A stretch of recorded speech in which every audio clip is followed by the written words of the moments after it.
welcome to the June 9th. I got to turn my microphone on. Welcome to the June 9th Village Council meeting.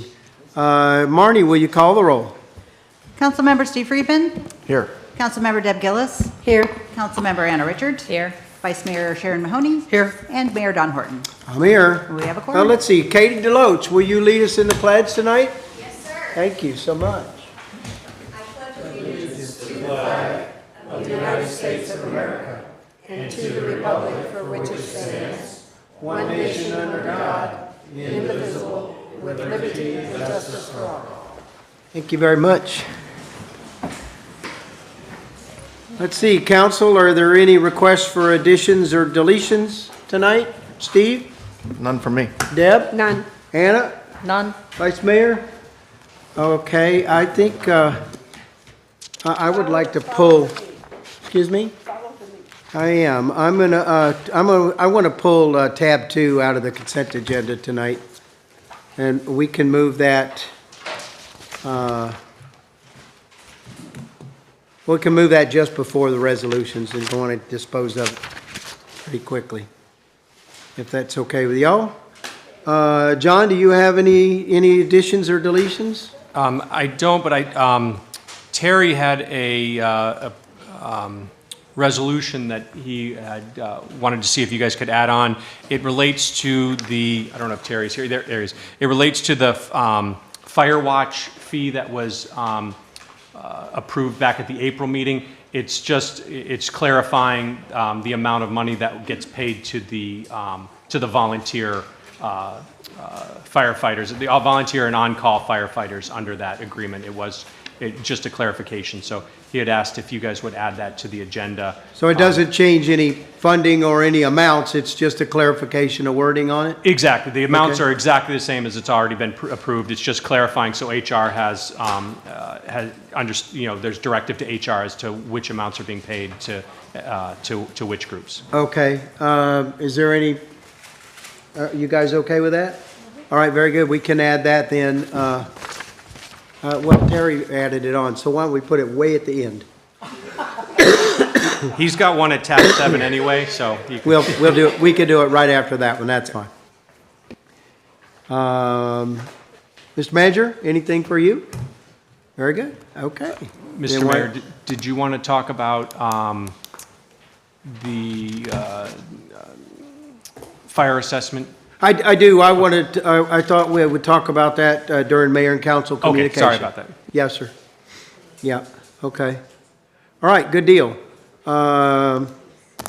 Hearing no changes to that, why don't we move on then to reports and presentations and announcements, and I get the privilege of announcing some service awards. So let's see who's here tonight that can accept their awards. We got another one, yay. Okay, so let's see, for our 5-year recognition, we've got Jamie Terry, and we've got Carlos Valdez Diaz. Is Carlos here tonight? No, Jamie? 5 years? That's it. Congratulations.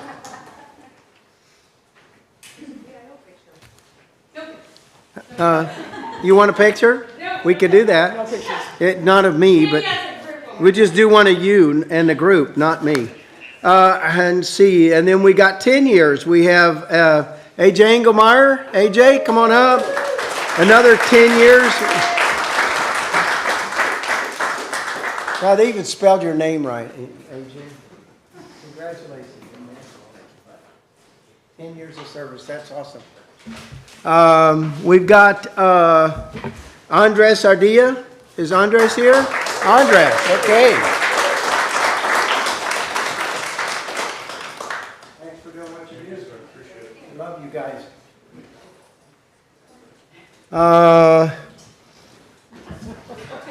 How about Rydell? Rydell Ordenada is not here tonight, but he's got 10 years. Ansuelo Mendoza also has 15 years. Gunther Hertzberg, I like that name just coming back from Europe. That sounds good. He's got 20 years. And then Angel Cabrales has 25 years. So Thank you all for your service to this town. Moving on. We've got Jim Davenport. Is he on Zoom? We've got our federal lobbyist that's supposed to report to us tonight, and he's supposed to be dialing in on Zoom because I think he's probably up in Connecticut or something. He's not I'm here. I don't know if you can hear me. Okay, very good. There we go. Now, Arlington, Virginia, just outside of DC is where I live, Mayor. Very good. Good evening, members of the village council and staff and village manager and folks there. Jim Davenport, I'm with Thorn Run Partners. We've represented Village of Islamorada now since 2012. I've been doing the work since 2012 at least, before I moved to my current firm, Thorn Run. I just wanted to give you a quick update, primarily on our work on appropriations as it pertains to the Florida Keys Water Quality Improvement Program. And to do that, I want to kind of go back a little bit to earlier this year and talk about what we've received and then what we're in line to receive for appropriations going forward. So 4 months ago, roughly $5.6 million was allocated by Congress to the Florida Keys Water Quality Improvement Program, which I will refer to as FQIP. That was in the FY26 Energy and Water Appropriations Bill, and that was signed into law on February 3rd. It took Congress a full 12 plus months to get the FY26 appropriations bills completed. Unfortunately, that's been more of the norm and not the exception to the rule for the past several years. The bulk of the funding of that 5.6 is going to the village because both Marathon and Key Largo Wastewater Treatment District are about to receive their maximum amounts that was set by the interlocal agreement that we've had in place for, I think it's been about 2 decades. To that end, I will be participating in a meeting with the Corps this coming Friday to discuss the next steps on that FY26 funding. I know Peter Frezza is going to be in that meeting with on behalf of the village as well. I'm not sure if others from the village will be there. That meeting is basically to talk about invoicing and internal mechanisms, things the Corps needs to work with the village on to make sure the money is allocated to you. So that was FY26 money. The money's always late, so you should be getting it sometime this summer. So earlier this year as well, we began to work on the FY27 appropriations process, and we sought Rep. Menace's support to seek an additional $6 million for FQIP. $6 million's been about the number we've requested, I'd say probably the last 4 or 5 years. There's roughly $4 million left on the $100 million authorization that was put in place in 2001. Almost, or all of which would go to the village for FY27 because, as I said a moment ago, Key Largo and Marathon will have reached their max amount with the current reimbursement. After that, there will be a new cost-sharing arrangement on the next $100 million. And as you all may well know, there's going to be 8 participants now. There's been 3 for the past decade since I've worked on the project, or longer. But I think there was originally 6 when it started back in 2001. So going forward, our share of the funding will be a little bit less than it's been. It's going to be about half of what it was. The good news is we learned a couple of weeks ago that we secured an additional $4.3 million for FQIP in FY27. So again, that's basically all for the village. But I should caution, it's very early in the process. We've got the entire year ahead of us for Congress to continue its work on appropriations bills. And as I said a moment ago, it usually takes that long for Congress to do that work. But assuming we're successful in getting the remaining money signed into law at the end of this year, we've more or less reached a milestone because the original authorization that was signed into place in 2001 we will have received all that money. When I was hired back in 2012 by the village, you hadn't received any of it, even though the other local sponsors, Key West, Key Largo, Marathon, there was a couple of others, had started to receive their funding. Islamorada had not, and that was for some, I think, internal reasons, but we were always behind. And now we're caught up with everyone, and we're in a really good place going forward. So I'm hopeful, that as it relates to the appropriations process for FY27, that it's going to move along fairly smoothly, and by the end of this year, we're going to be in a really good place. So that is my update on FQIP, and I can answer questions about that. There's just a couple other items I was going to mention at this time, and then happy to dialogue with the village council. There's a couple of other things we're tracking right now that I think are of note to the village. One of them is the Surface Transportation Reauthorization Bill. That is the major policy transportation bill that Congress passes roughly every 5 to 6 years. It's how they determine transportation policy as it pertains to federal gas tax funding.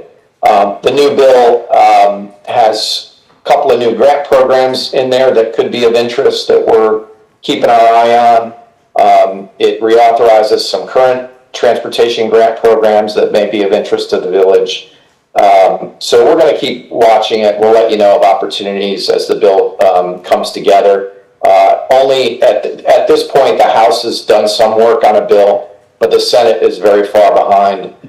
We may not get a surface transportation bill this year. They may just pass an extension. And if that's the case, they would likely return to work on it in 2027.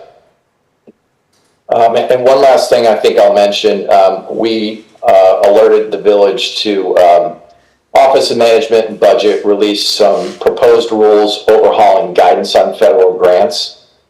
It's of interest or of note going forward, at least under this current administration, for any federal grants that you secure. It would revise the guidance imposing a new series of policies on federal funding awards, such as restrictions on diversity, equity, and inclusion, greater authority for the administration to terminate grants and awards. It would have more oversight by political appointees. This has been somewhat of the,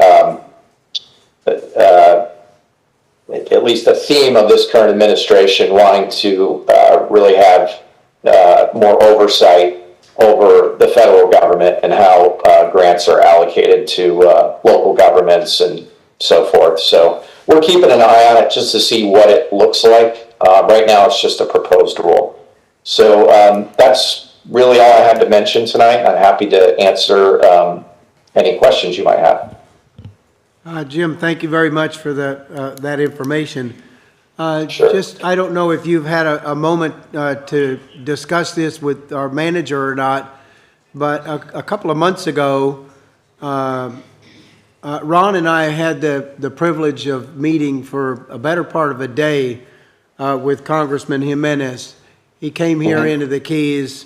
He was extremely impressed with our water quality project that we've got going on down in Lower Matacumbe.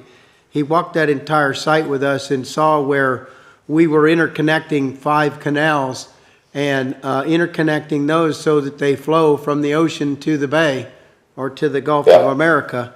And he certainly alluded to us that he wanted to continue the funding and the good work that we're doing. While we met with him, we also got to have a fairly long discussion. And if you may know, he was mayor of Miami when Miami started its transit system. We had a conversation about an idea that I've been kicking around with Ron for quite a while, and I know that we talked quite a bit about our rideshare program that we have down here, and it seems like every year we struggle with renewing our rideshare program. But there's an idea that perhaps we can interconnect our islands Upper Matacumbe, Winley Key, and Plantation Key with an internal transit system. Maybe a type of system that has a vehicle that would constantly go from the northern part of our city to the lower part of Upper Matacumbe, utilizing the old highway, so that it would maybe take some of the strain off of the highway. The first comment that Congressman Jimenez said to me was, well, that's under the jurisdiction of DOT, but I reminded him that US 1 is a federal highway. And he got pretty excited about seeing if there's if there was a way he could help us. So I'd appreciate it if we can maybe continue on that conversation with him and see if we can find some federal money that would help us maybe try a pilot program or something like that, and then work on having some local niche parking spots and places where people can actually get on to this. And I believe that if it's clean and reliable and timely, that, we might be able to, at least internally in Alamrata, take some of the strain off of the US 1. And the strain, as I've always said, isn't necessarily a strain that we're imposing on ourselves, but it certainly is people going to points south of us. Marathon is basically a vacation rental paradise, and Key West is always Key West. So people are, 70% of the traffic that goes through us is not coming here and wanting to stop here. It's wanting to go points further south. So if we could maybe look into taking care of ourselves and doing a pilot program, maybe we can, take some of the strain off of us and US 1 as we're going along. That sounds like an exciting possibility. I haven't received details on that, but I'd certainly love to. We represent, a number of other local governments, many who have transit projects, and we do work with the FTA, which is the sub-agency that we would have to work with at DOT. In fact, right now I'm working on behalf of a community out in Arizona, the city of Chandler. We're helping them expand their bus system. It's called Chandler Flex, into some additional neighborhoods, which kind of similar, Mayor, to what you're talking about. So there are ways you can do that. There are ways you can do that with congressionally directed spending. The FTA process is a bit lengthier, but I'm certainly happy to talk to you all and the Congressman's office about it and see what might make sense. Good deal. I'd like to then see if we can advance that with the manager and, of course, try to figure this stuff out and then start having, a discussion amongst council on the interest of something like that. I think we got to at least know where we're heading before we can talk about that. So thank you for your report. Anybody else anything for Jim? No? I do. Deb? Hi, Jim. It's Deb Gillis. How are you? I'm well, Deb. Nice to see you. It's been several years. So I just wanted to thank you for all your work on FQuick over the last few years. You have made a big difference in us being able to get that money, and I'm sure you will help secure funds for us in the future with the new program that has to be approved. So I just want to say thanks. Thank you. Thanks, Councilwoman. And for the rest of the council, Councilwoman Gillis has been an amazing champion of this project. Years when she was on the village council previously, she came to DC more than a few years in a row. You'd have to correct me, Councilwoman, how many times it was, but to walk the halls of Congress and to go over to the Corps and to go over to the House and Senate Appropriations Committees. And this was in the time period when Congress had stopped doing earmarks. So we really had to rely on a different approach during that time. And Deb used to come up here with some folks from the other entities, Key Largo and Marathon. And it was a great trip. And I think we should certainly resurrect that style of trip in the future. I think it would be important, again, if we personally tell our stories, it made a difference those days. Thank you. Good deal. Yep, thanks, Deb. Anybody else? Manager? Nope. All right, Jim, well, thank you for updating us in the report. Absolutely. Thank you so much. Okay, moving on. Roads elevation study.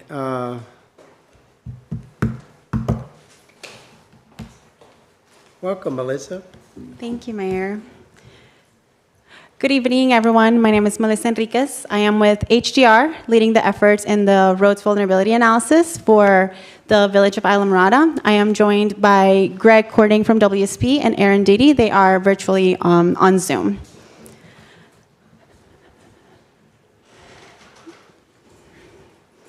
Sorry, I forgot about the delay. Tonight, we're going to present an overview of the project and what we have done. First, there's going to be a quick introduction and overview of the background on the county's resiliency and climate program, which is what led to the original road study for the county roads, and then to this study here for the village and the other municipalities in the county.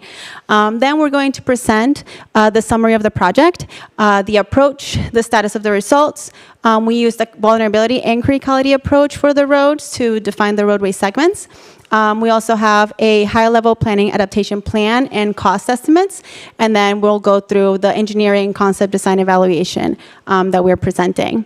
Also, Aaron will touch on policy and implementation and some recommendations for language, and then the next steps of the study. So fundamentally, what we want to cover in these first two slides is what this study is and what this study is not. As Melissa mentioned, the county engaged in a countywide vulnerability assessment focused on its roads and stormwater from 2022 to approximately 2024, 2025, around that time frame. The final report was concluded and provided to the county.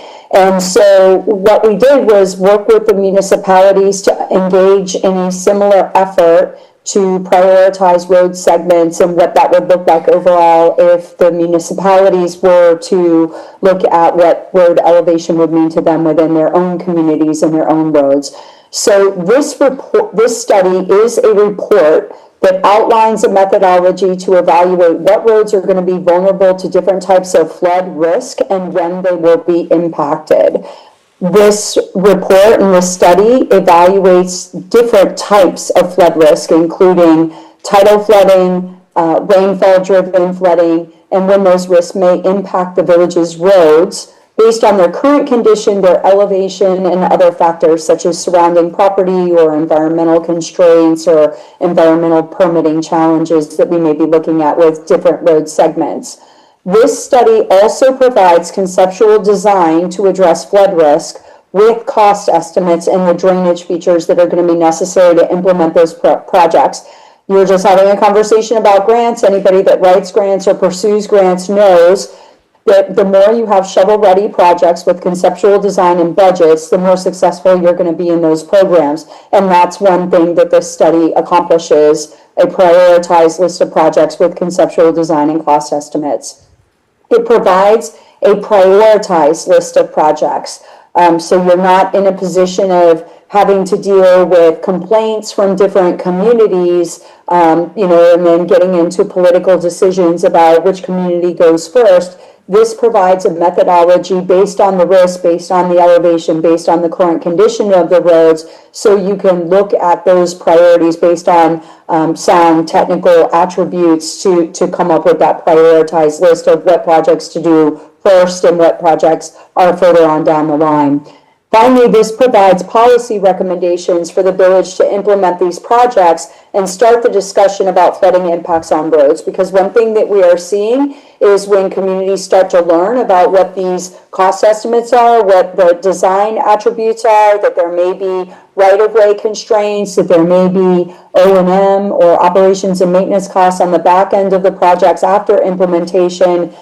There are different ways to fund that, and the projects may not be pursued by the village overall. And so we want to make sure that you've got policies in place that recognize that fact. We're seeing some of that pushback at the county level with implementation of their projects. So the next slide, please.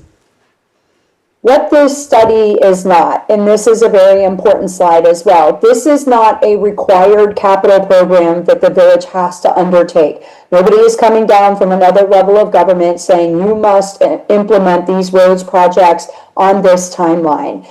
This is based on technical attributes as to when the risk is going to occur and what the current conditions and future conditions of the roads are going to be, but this is not a requirement that the village has to undertake. This is not a plan that you have to take action upon right now. There's no request for an action item in front of you. This is a discretionary list of prioritized roads projects for you to have discussion on further on down the line in your capital program.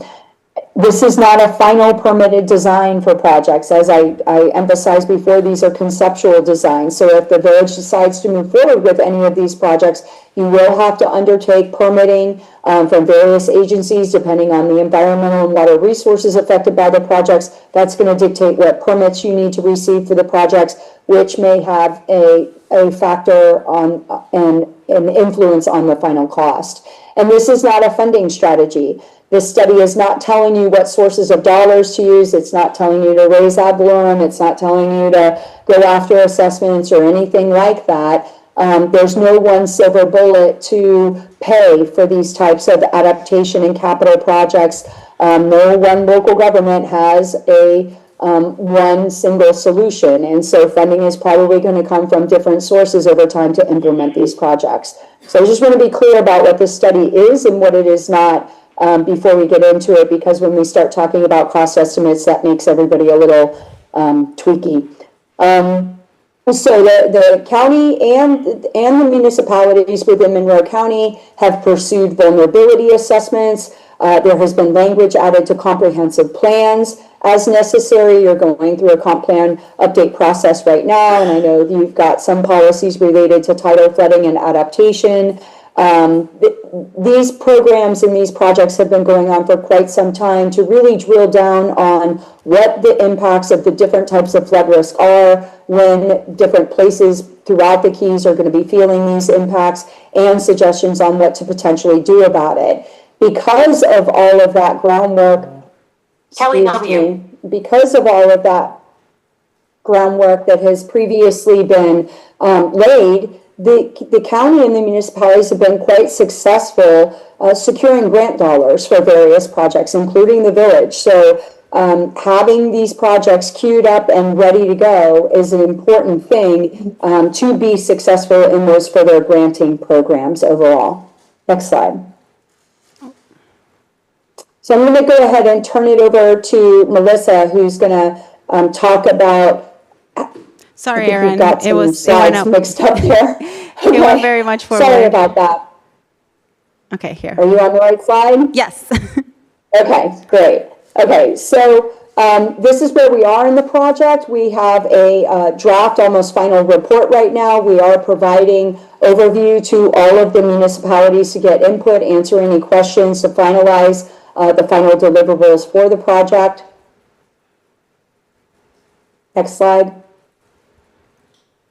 So what we know is that we have changing conditions. We are not constructing these roads to withstand 5.5 feet of sea level rise by 2100. Generally, what we do is we look at the useful life of the road. It's about 25 years, and we look at the sea level rise that is going to occur within that time frame. And the design assumptions that we use for the projects are based on that projected level of tidal flooding that is increasing associated with those roads. And what that design includes is handling the rainfall. Greg's going to go further into the different design elements. But what we know with that tidal flooding is that the current stormwater management systems that deal with these roads, the efficacy of those systems is diminishing over time.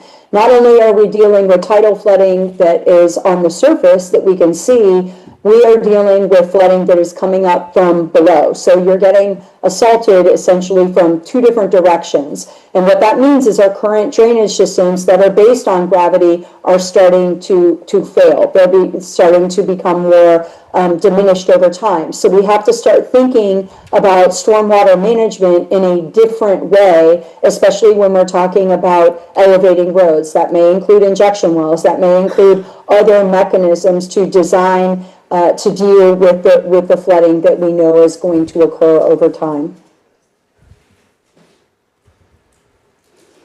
Thank you, Erin. So Melissa is going to go ahead and talk about our two-step process for how we get into the ranking of the roads and the criteria. Greg's going to talk about the design of the projects, and I'll be back to you to talk a little bit more about a few of the policy recommendations that we have.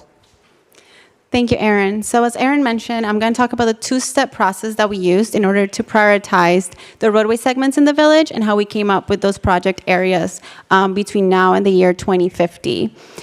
We have the vulnerability assessment and the criticality. The vulnerability assessment assesses the danger or the impacts that each road is going to be impacted from. And then the criticality is the importance of the roadways. The village, since most of the roadways are local roads for, leading to residences, their importance is pretty high all throughout.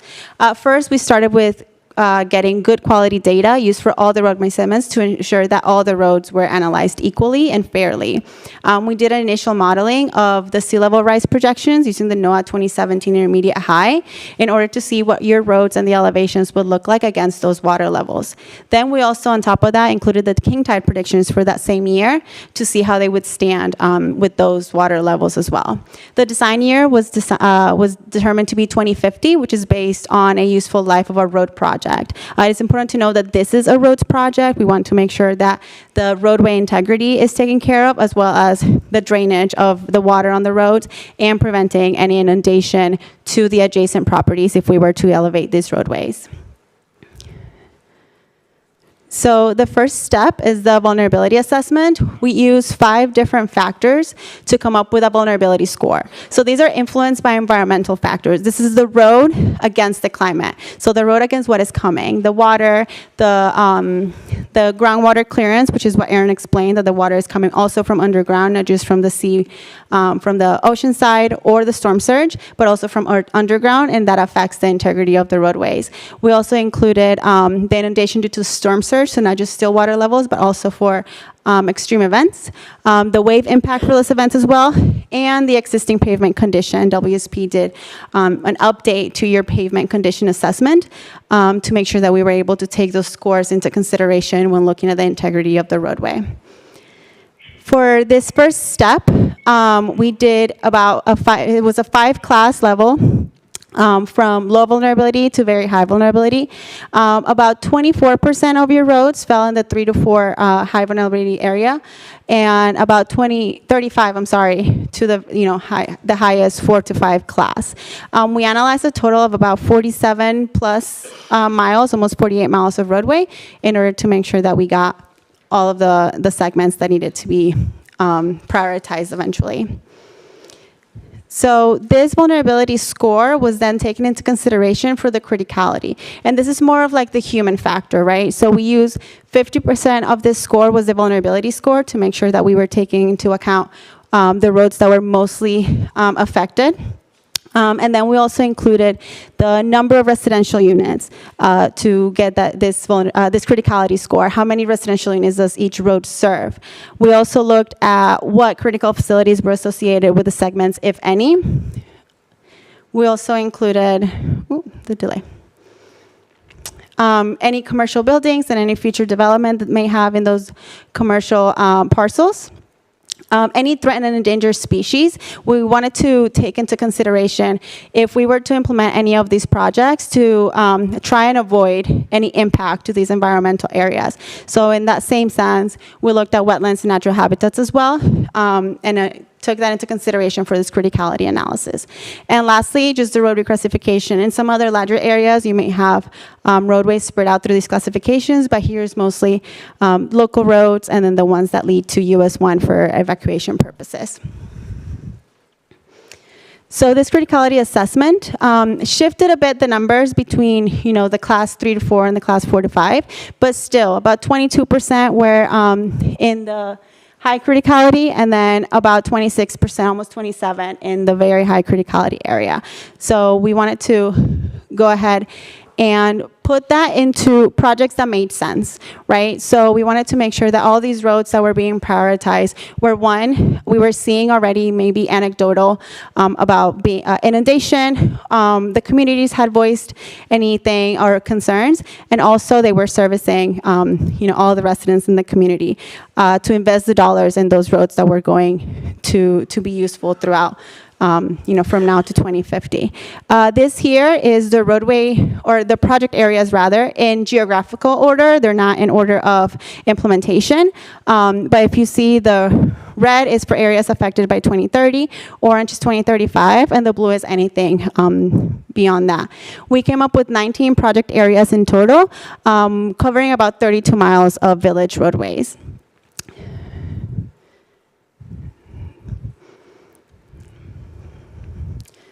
Okay, so these are all the projects that we came up with. Again, 19 in total, implemented throughout the years from now until 2050. As Aaron said, this is just a plan and a list that the village doesn't have to go 1, 2, 3. It's more of like in 5-year increments or 5-year segments that would allow the village to look at those years and see which projects are feasible based on community support, funding, or what have you.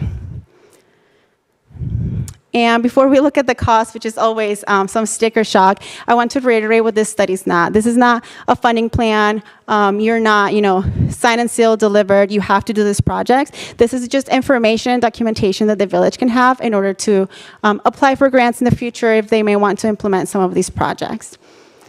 So for 2030, we determined that about 6 neighborhood areas needed to be addressed, and that is 6 neighborhood areas being affected by the still water levels that are projected in 2030. The total for this is about $227 million for all 6 areas. In 2035, we have about 5 neighborhood areas that would be then impacted by this still water levels projected in that year, and you can see the price for that. It's about $186 million. Then in 2040, we have 6 neighborhood areas. Beyond 2045, there's about 2 neighborhood areas that we wanted to point out that will become vulnerable, but those are a little bit more far in the future. In total, this comes out to about $719.3 million, an average of $22 million per mile. It is very important to know that this does not include cost of operation and maintenance, and also that these high-level planning cost estimates include about a 20% contingency for anything that might come up beyond the design. Based on the projects from the county, we've seen that there is some cost for easements, for utility relocations, harmonization, things like that. So we wanted to include that contingency in order to prevent some more surprises if any of these projects were to be looked at in the future. All in all,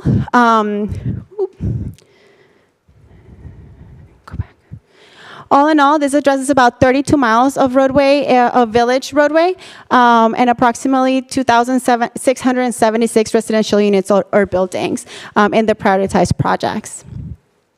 So now I'm going to hand it over to Greg, who will be able to explain what this cost estimate and all our analysis led to in the concept design. Yeah, sounds good. Hey, good afternoon, Mayor, Council. Thank you for having us here tonight. Greg Corning, WSP. So thanks, Melissa. Thanks, Aaron, for going through that in-depth detail of what we've done up to this point in terms of data collection and evaluation. Next, I'm going to walk you through kind of how do we take all of that good data and now make a plan for actually implementing these projects. And so the first thing that we have to evaluate is what are we designing for? So Aaron and Melissa had talked to you about, we have sea level rise, we have king tide, but then we also have the stormwater rainfall runoff that we have to be dealing with to ensure that we're meeting the permit requirements for each of those elements. And so when we're talking about how do we address the issues from sea level rise and king tide, we look at raising the roadways. And to raise the roadways, we have to understand what are the specifics that we're going to follow to ensure that those roadways are meeting a design criteria from DOT, which is in regards to how you all design your projects in the village. And so we'll look at different types of things like lane widths. We want to look at how we're going to harmonize, basically what is going to be that slope that's going to go back to those private properties to ensure that we have a seamless connection so that folks can enter and exit this elevated now roadway as seamless as they did before.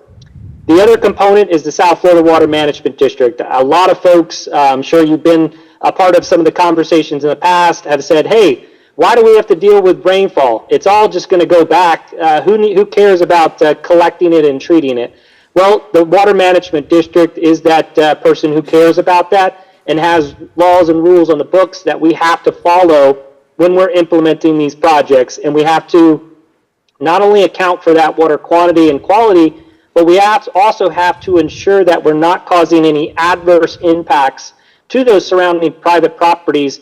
As we elevate this now low point roadway, we can't push that flooding that would have necessarily been shedding to that low point off into those private properties. So we have to consider that and implement a stormwater engineered system that can not only capture that, treat it, and then dispose of it. And I'll talk to you a little bit more about those details as we go through some of the typical sections. So if you want to slip to the next slide, Melissa. I may have a lag on my end. Oh, there we go. All right, so this is the first typical section.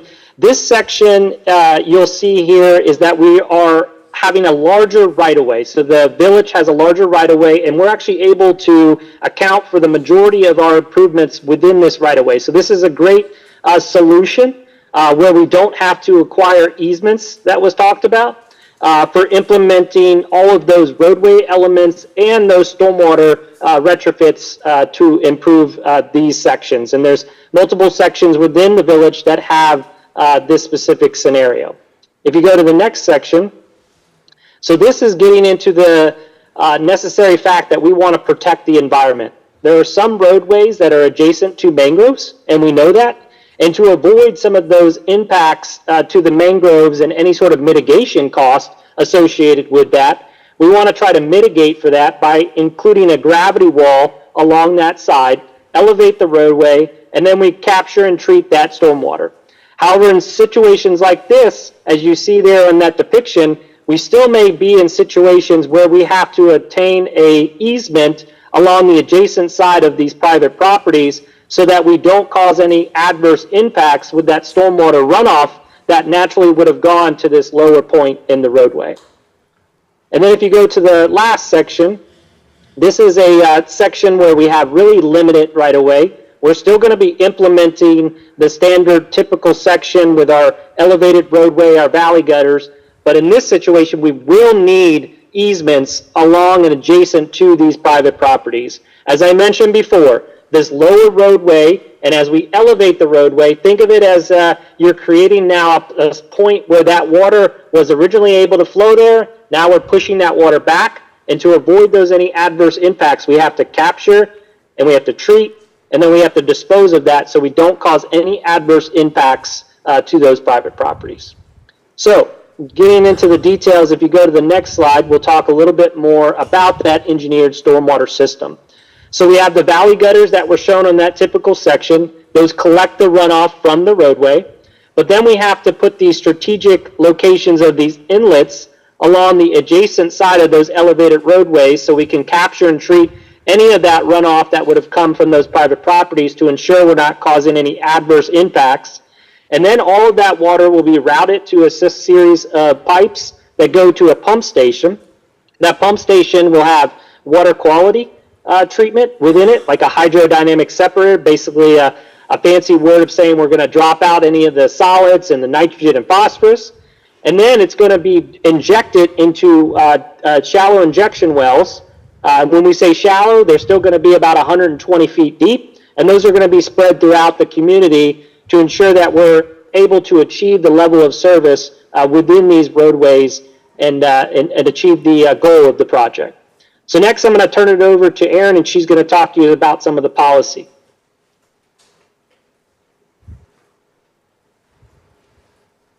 So one thing we want to make sure that we have are policies that are flexible enough that the community can adapt the facility to current and future flood risk. We also want to have policies, for instance, the example in the public facilities element, that road elevation feasibility is determined considering available right-of-way, adjacent property elevation, community support, and cost.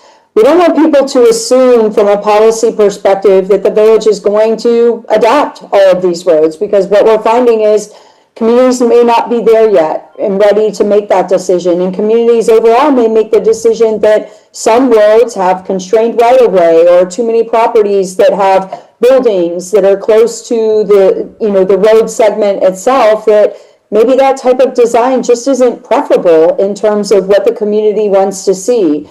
So we have had some of those discussions at the county level, and some of those projects have not been supported by the county commission. And so ultimately, we want to make sure that your policy structure is robust enough that you can support adaptation should the community decide to pursue that, but also robust enough that you can just make the decision that you maintain what you've got and you're not necessarily going to adapt it or elevate those roads. And so we've identified a couple of policies where some additional language might be helpful for you. Again, we know that you're in your comprehensive planning process update, and we have supplied that language to staff. Next slide. Additionally, there may be a section or more within the code that could stand to make sure that it is open enough to either implement these road elevation projects or not. Again, here's an example of that under construction standards and specifications.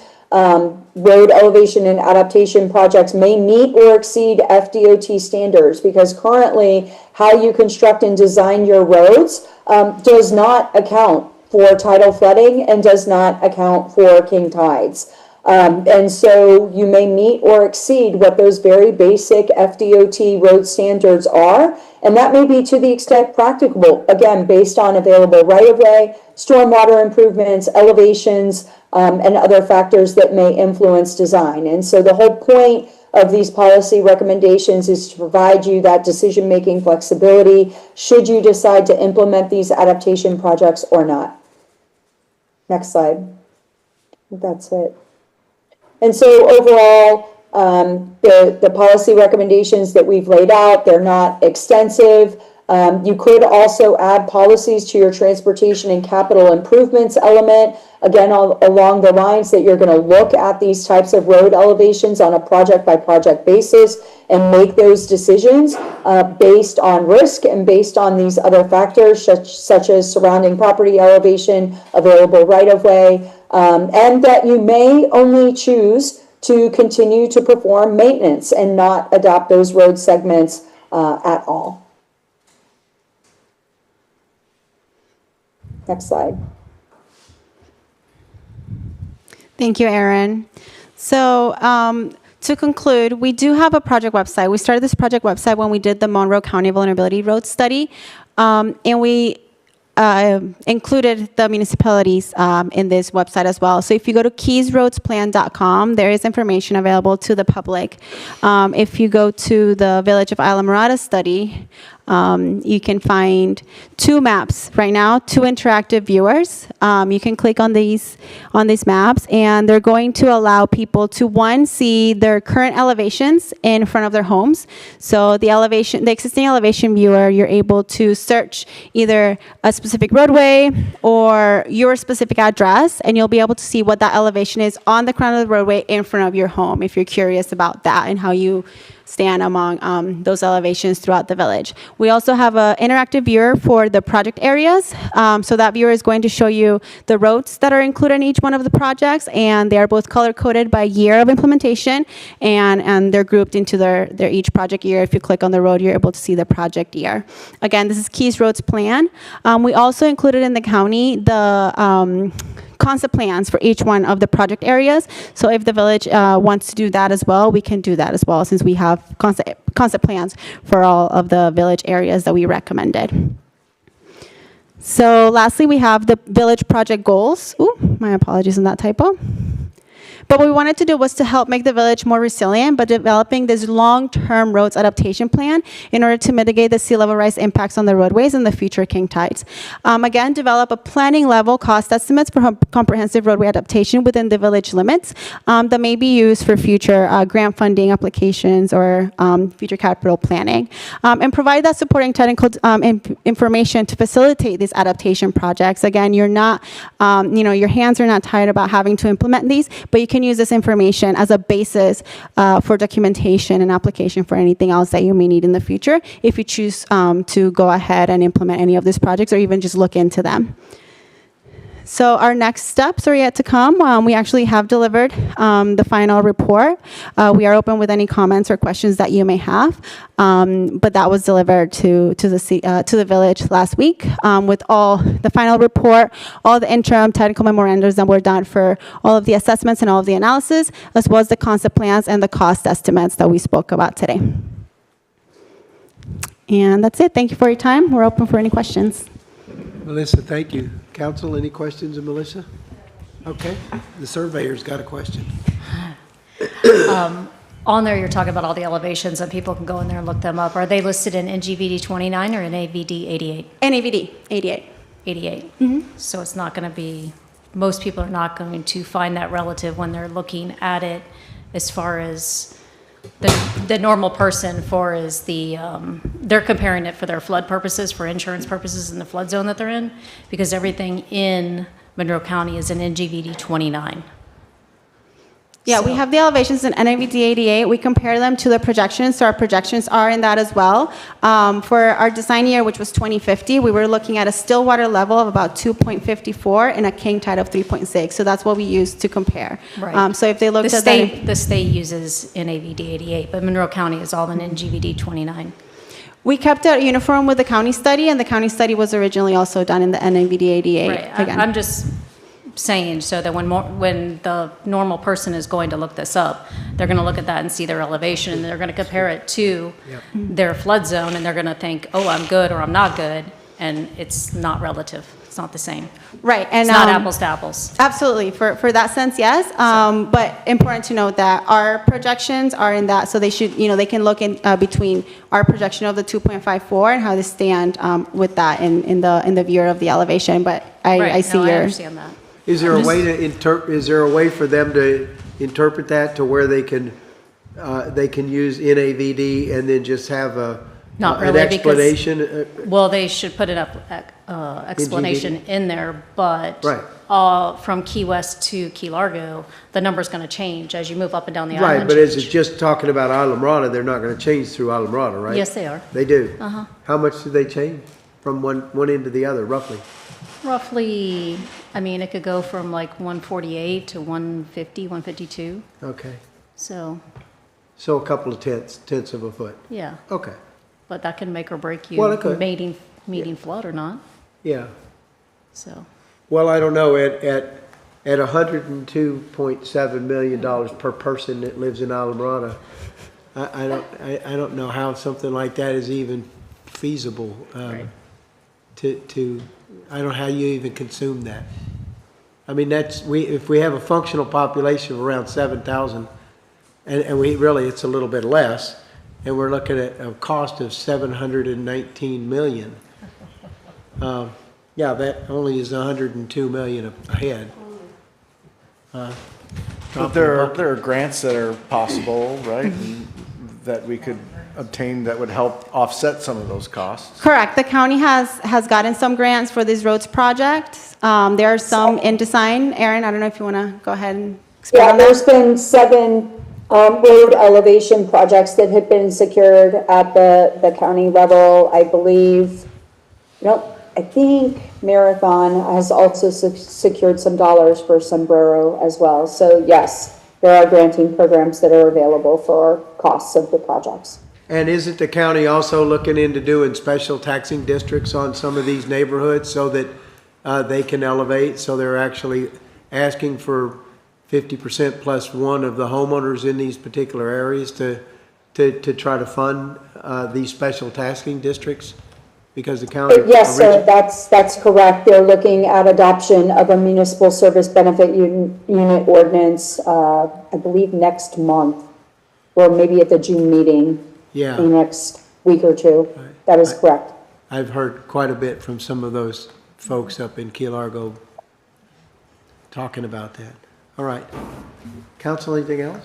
I have a question. It's kind of related to Anna's, or maybe Anna can answer it. Should there be a notation in their study of the difference in the programs? Well, that's why I said they should make sure Yeah, that I it know. states I'm not that, sure she like, heard that. That it states 88 and not 29, because if you tell people to go in there and look that up, and they're looking that up, and they're gonna say, oh, I'm at 5.5 feet, I only got a half a foot, and I meet flood, and they don't understand that that's And- not true. And see, I heard what you were saying. I just didn't get the impression that maybe you guys heard that we're recommending that you put that. We're just used to the old way, NGVD. No, absolutely. We can Yeah. include No. that both. We can include that in the website around where the viewer is, so it's clear to the public that they're looking at that difference. And we can include also what the projection elevations is that we were assessing with the study, and include it in the final report as well. Right.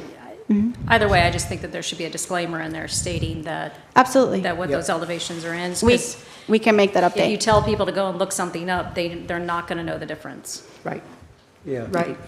No, thank you for that feedback. It hadn't come up yet, so I appreciate that, and we will include that in the website to make sure that's clear to the community what they're looking at, and also to compare with those elevations that we looked at for the project. So it's a bit more clear of what they're looking at, their roads versus our project projections. Thank you, Melissa. Anything else, council? Nope? Okay. Thank you very much. Really appreciate it. All right, do we have, I didn't see Aaron, Aaron's not here. We got a new Nope. face. I'm going to give Aaron a break this month Good deal. Well, welcome. Thank you. for the Aqueduct Authority Plantation Key transmission main replacement update. See if I can figure this out. All right. I'm David Mullen with Wade Trim. We're the construction. We have Anna. I'm the construction engineer working with Aaron Cutler as the construction manager for the project. Project team stayed the same. There we go. And happy to say that water is now flowing through the new pipe. We turned it on, I want to say it was yesterday. Water's flowing from mile marker 92 down to Snake Creek Bridge through both the old 30 and the new 36. And with that, you may still see some of the flushing and some of the water coming out. It's normal. Don't worry about it. It's just part of the process as we take it all the way online. And then work will be continuing through June, but then it will be paused for blackout dates, and specifically the 4th of July holiday. We will be off the road. I think it's the evening of the 2nd. That's a good day. And so, like I said, we connected at the north and south limits, connection point 1 and 2, which is up there at mile marker 92, and then down at mile marker 85 at Snake Creek. And then in between there, we've got these 4 additional interconnects between the existing transmission lines that we have to do. So you're going to see some work. Right now, we're going to be up at Tavernier Creek at the north and south ends, right there by Creekside Inn, and then on the north side, I'm sure everyone saw the cones and stuff get set up today. Then we're going to move down south to in front of Founders Park and South Plantation Key School, or in front of Plantation Key School. And at all those locations, the work will last about 2 weeks. So you'll see about 2 weeks worth of traffic impacts up towards Tavernier Creek, and then you'll see some impacts down in front of Founders Park and the Plantation Key School. And some of those impacts will overlap. So you may see the cones up north, a little bit of stuff down in front of Founders Park, and then Plantation Key School, but we don't anticipate any real impacts to US 1 for Founders Park area and for the Plantation Key School. And we expect all of this to be completed early July. And while we're doing the final connections, we don't anticipate any impacts to the water service, any pressure changes, and then access to all businesses we maintained. The water impact should be limited because we now have both pipes operational. So as we do work on one or the other, it'll still be flowing through the other one. Awesome. And then this last slide that we've seen a lot, happy to say that we are now finishing up step 9 and getting into step 10, which is what everyone wants to see, where we'll do that final restoration, repave a bunch of US 1, and then get off the roads and get out of everyone's hair. And if we have any questions, I think that was the last slide. Fantastic. Council, any questions? I just have one. When are you anticipating that final number 10 to start? So, I know it's only anticipation. so early July, finishing up all the connections, and then they said it would be a couple of weeks after that to where we would likely start doing the paving. We haven't finalized that yet as we work through these. So end of July, we'll hopefully see some curbing being done and maybe some sidewalk repairs, and then after that, in end of July, August would be the paving. And Fantastic. next council meeting, I'm sure we'll give an update and hopefully have a better date on when we'd be doing the final paving. That just gives us an idea of when to look for it. Thank you. Thanks, Deb. Anybody else? Any comments? Nope. I really appreciate it. Thanks for doing the good work, and let's keep it up. Of course, thanks. Thank you. See you next month. All right, moving on. Mayor and council communications. Let's see. Anna, you got anything you want to bring up? Vice Mayor? Steve? Nope. Deb? Okay, I'd like to talk about something. For quite a while, we've struggled with an issue on our RV parks not having to pay ad valorem or taxes. There's, the glitch we've talked about many times in the Florida statute is just not something that's going to be fixed. And there's certainly, while the governor and cabinet is talking about getting rid of ad valorem taxes in total, now is really not the time to even talk about that, right? But there's one thing that I've been bugging John on for quite a while, and I think that we finally come to a resolution that it might be possible for RV parks and properties similar to that that would be able to have a special assessment, a special fire assessment, and at least pay for the emergency management portion of the bill that happens on those kinds of pieces of property. So, John, will you help me explain where we might be able to head with this so we can see if there's an appetite by the council to move forward with doing a special taxing district, so to speak? Yep, so it would be under the special assessment statute, which can be found in chapter 170. Basically, what it would do is it would create a non-ad valorem assessment for, you can do that for properties based upon, it's a two-pronged test that the council that we would need to establish, which is that there is a special benefit that is conferred upon the property, and it has to be conferred on the property, not an individual person, but the actual property, and that the apportionment of the assessment is fair. And the way that is done, there's a whole statutory process as to how it's laid out, but really the first step in that is to get a assessment consultant who comes in, analyzes the area, analyzes the services, looks for the best way to allocate the assessment through what's called ERUs, which are equivalent residential units. So it would go in, so even if you own one lot, it could be, you could get assigned 2 ERUs because of how it's assessed, and that, again, that's all dependent upon the type of fees that are being assessed, and that'll all be laid out in the analysis, and that'll be the data and justification that would support an assessment. Good news is that those fees can usually be rolled into the assessment, so that would be paid for as part of the assessment for the consultant, because that's part of the analysis to justify the special assessment. From there, if you all want to go forward, like I said, there's a whole statutory process you follow through an initial rate resolution. Then you have a public hearing on the process, and then where you all sit as a what is it called? It's an equalization board, where you take the testimony and you can, if there is evidence to support a modification, the equalization board can modify it. Again, it all needs to be supported though.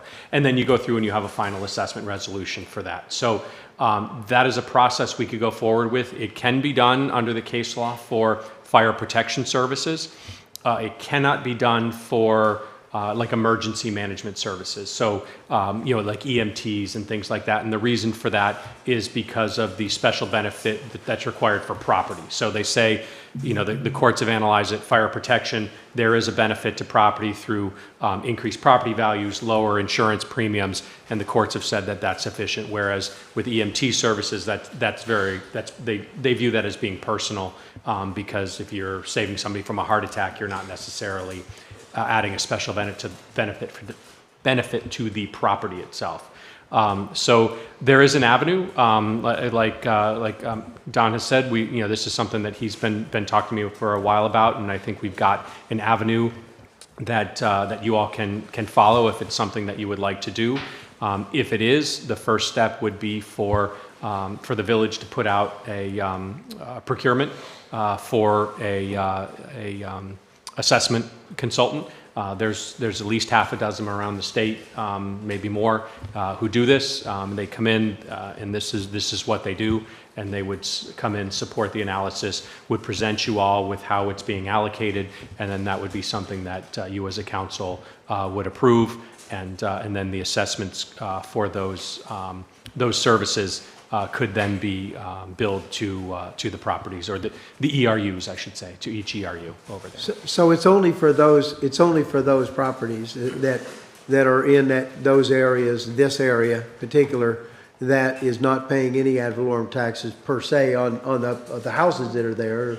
But it's a way for a consultant to calculate how much per household or how much per property our citizens are currently paying for fire service, and then that's how he would come up, or this consultant would come up with the number that we would then be able to look at and review and offset the cost that's really getting the service that we're giving to that piece of property for free right now, because they're not paying ad valorem taxes except on the clubhouse, right? Are you talking one property Yes. only in this Yes, town? I think that's the only property in Islamorada that currently is in this category. And it would be Would we need someone to consult with if there's only the one property that we're looking at? Yeah, because what they have to do is justify how we're gonna come about as the Value Adjustment Board to come up with a number. We can't just wing it, but if we have, and not only that, from my discussion with John, if we have to pay a consultant to do this and come up with this number, that amount that we pay can actually be rolled right back into with the assessment. So although we'll have to pay it up front, we get paid back because it'll be paid back through that assessment. And so it would come in and be a defined area as to what it is, and so we could, the consultant and, in connection with village staff could look to see if there's any other properties that fit this, but I think, as the mayor said, I think it's just one, and they would come in, and part of what they look at is like I said, justifying not just the services, but also how the ERUs are allocated. So because over there, it's going to be, there's some uniqueness to it. You've got the stilt homes, but then you've also got RVs there too. And so, they'll analyze, how many ERUs they'll allocate to each, assuming that this is justifiable and this is something you want to go forward with, they will come in and say, this is how we analyzed it. This is how we, this is the proper way we think to do ERUs, because it can be done based on square footage. It can be done based on frontage of lots. There's any number of ways that it can be done. So they can come in and that's part of the reason why you need the consultant, because they'll say, we looked at each way and this is the best way, and here's the reason why we think this is the best way for a fair apportionment of for that prong. Remember, what happened. What started this was the fact that the conflict between how the state looks at modular homes versus mobile homes and how those are able to be taxed or not taxed. And so there's a service, which is our fire service, that's being rendered to that piece of property for free. And they don't have to pay an ad valorem tax on each one of those lots. And on those modular homes that are there, because they're recognized as mobile homes, as RV sites. And RV sites don't pay for that unless we do a special assessment on that piece of property.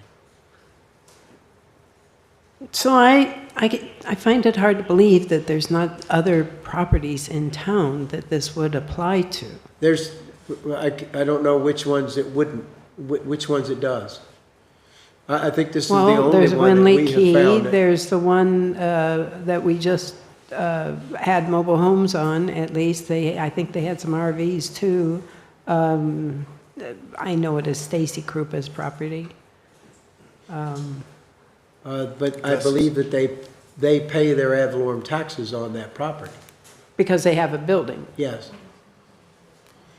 but they're not paying it on the, Well, maybe, I don't know. I Well, don't the either. consultant would come in and look at all That's exactly properties right. and see. But what I'm That's saying exactly right. is to say it's targeting, it's targeting one only, I don't think we can say that right now. And that's fine if it comes out of that, then what we would find during this study is which pieces of property are receiving a service for free that the other taxpayers in Islamorada are having to pay for. I understand that, okay. Yep, So just change the scope of the, exactly. yeah, Yeah, that's all it is. that's Exclude right. all Volmarada. Change the scope of what? The assessment. The But I think person coming at this in. point, I think is that what John needs is just to see if Yeah. there's the appetite at this council to move forward on looking into Yeah, this. I am Yeah, for it. and Yeah. if so, then we could put out, could work with Ron, we could put out an RFP for it, and then if there's multiple properties, then what it might end up happening is we might have multiple, multiple assessment groups, and so we would have, we would have our standalone resolutions for each, each Yeah. area. So if say there's 3 areas that would fall under what we're talking about, you would consider 3 initial rate resolutions, and then we would have 3 separate public hearings for each one. They could be the same day, but they'd be 3 separate public hearings for each item, and then 3 final resolutions establishing it, assuming we make it that far. Yeah, I don't see a downside here. I think that worst case scenario, we're out some funding for the assessment that we could potentially get back. Should we initiate some of these ideas, I think it's at least a great start. I would just ask John maybe to see if for some reason this property tax doesn't pass, if there's any sort of conflict later on, or if we do get to change those regulations in Tallahassee to be able to then tax them as we would sort of normally do it, would there be any sort of conflict if They're there not ad was? valorems. It's not an ad valorem, it's a special taxing district. It's totally Yeah, so- separate. Yeah, thing. so, I mean, you could have a special assessment, so say you own a house and, and all of us own a house in the same, we're all in the same street, and we pay full ad valorem taxes, have no homestead, we could still be hit with, subject to a special assessment as long as it goes through the process. That and there's happens a in benefit, so- unincorporated Miami right now. Yes. There's a special fire fee on many of the unincorporated, on all of the unincorporated homes in Miami-Dade. Yeah, so it shouldn't, I mean, obviously, listen, based on the law as it currently stands, I would say that it shouldn't prohibit us from also continuing an assessment. If they were to change the law, obviously, we might have to reevaluate that, but as So, it stands, I think I don't see any reason why we can't move that along. Yep. Anna? Costs like $100,000. Well, like I said, Yeah. even if this, whatever the study ends up costing us, then it's reimbursable through that special taxing area, so we'll. And we'll have If it's discussions on that. reimbursable, if we I think that would move need to be ahead with If we move it. ahead with it. Yeah. And any Why contract would it would come back before you all for approval anyway. So we would have the RFP, that we'd have We the bid might. opening, there'd be a recommendation, and it would come back to council for your ultimate approval. So if it comes back at some astronomical number that you all are not comfortable with, you know, you guys can put the brakes on at that point as well, too. Right, So. but as we work further towards our budget cycle, it's something we need to at least understand that it could be coming our way. So, it looks to me like you've got a consensus for us to move to the next phase on that anyway, John. Okay, all right, Thank you. I'll work with Ron and we can get it out. Thank you.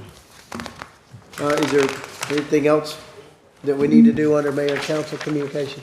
Nope. All right, now we go to village attorney, village manager. Ron? Yeah, since we're talking about the budget, we're trying to put together a budget calendar. As everyone knows, or hopefully everybody knows, that property taxes are determined by taking the taxable value times the millage rate equals tax. So the first step is that on July 1st, which is about 3 weeks from now, the property appraiser issues the new tax rolls. We anticipate a pretty good increase in the values just because of what's going on in the community. So once we get that taxable value on July 1st, then we'll start having meetings for you all to determine what the millage rate will be, that will multiply times the value that will equal someone's property tax. So July 1st is the first thing where they do what's called a DR 420, where they certify the taxable value within the village. And then after that, on July 7th, we'll have a regular village council meeting. That's when we go and adopt a resolution that sets a tentative millage rate. And to remind everyone, we can only go down from that point. So let's say we came out at 3 mils, we could go down, we couldn't go over it. So that'll be July 7th. Then we're going to have some budget hearings and workshops. So the workshops would start at the beginning of August. August 4th, 5th, and 6th, we'll have budget workshops. And then we'll have a regular village council meeting on August 18th. And then it'll go through that. And then in September, roughly mid-September, is when we'll adopt the final millage rate. So we're getting kind of real early on this as far as getting the notice out, but we want to make sure everybody understands the process. We've been checking with council to find out your availabilities. It seems like these tentative dates are okay, but we'll get it out to the public and let them know in advance. But at this point, the next thing will be the property appraiser on July 1, which is about 3 weeks from now. And then we'll keep you in the loop as far as the next steps. Thanks for the update on that, Ron. Yeah, I hope that we can continue to get the word out to the public and have, you know, folks show up. I know that the budget is not an exciting thing to listen to and go through, except for Hattie loves doing it. I know that. But other than that, but it's something that people need to weigh in on. We need to hear from the public on that, for sure. Anything else from you, Ron? I just put on here a discussion about village-owned properties. Obviously, we want to focus on 3 of them. One was the Machado property, where you all decided that the 2 proposals, you didn't accept either one. We still have the property.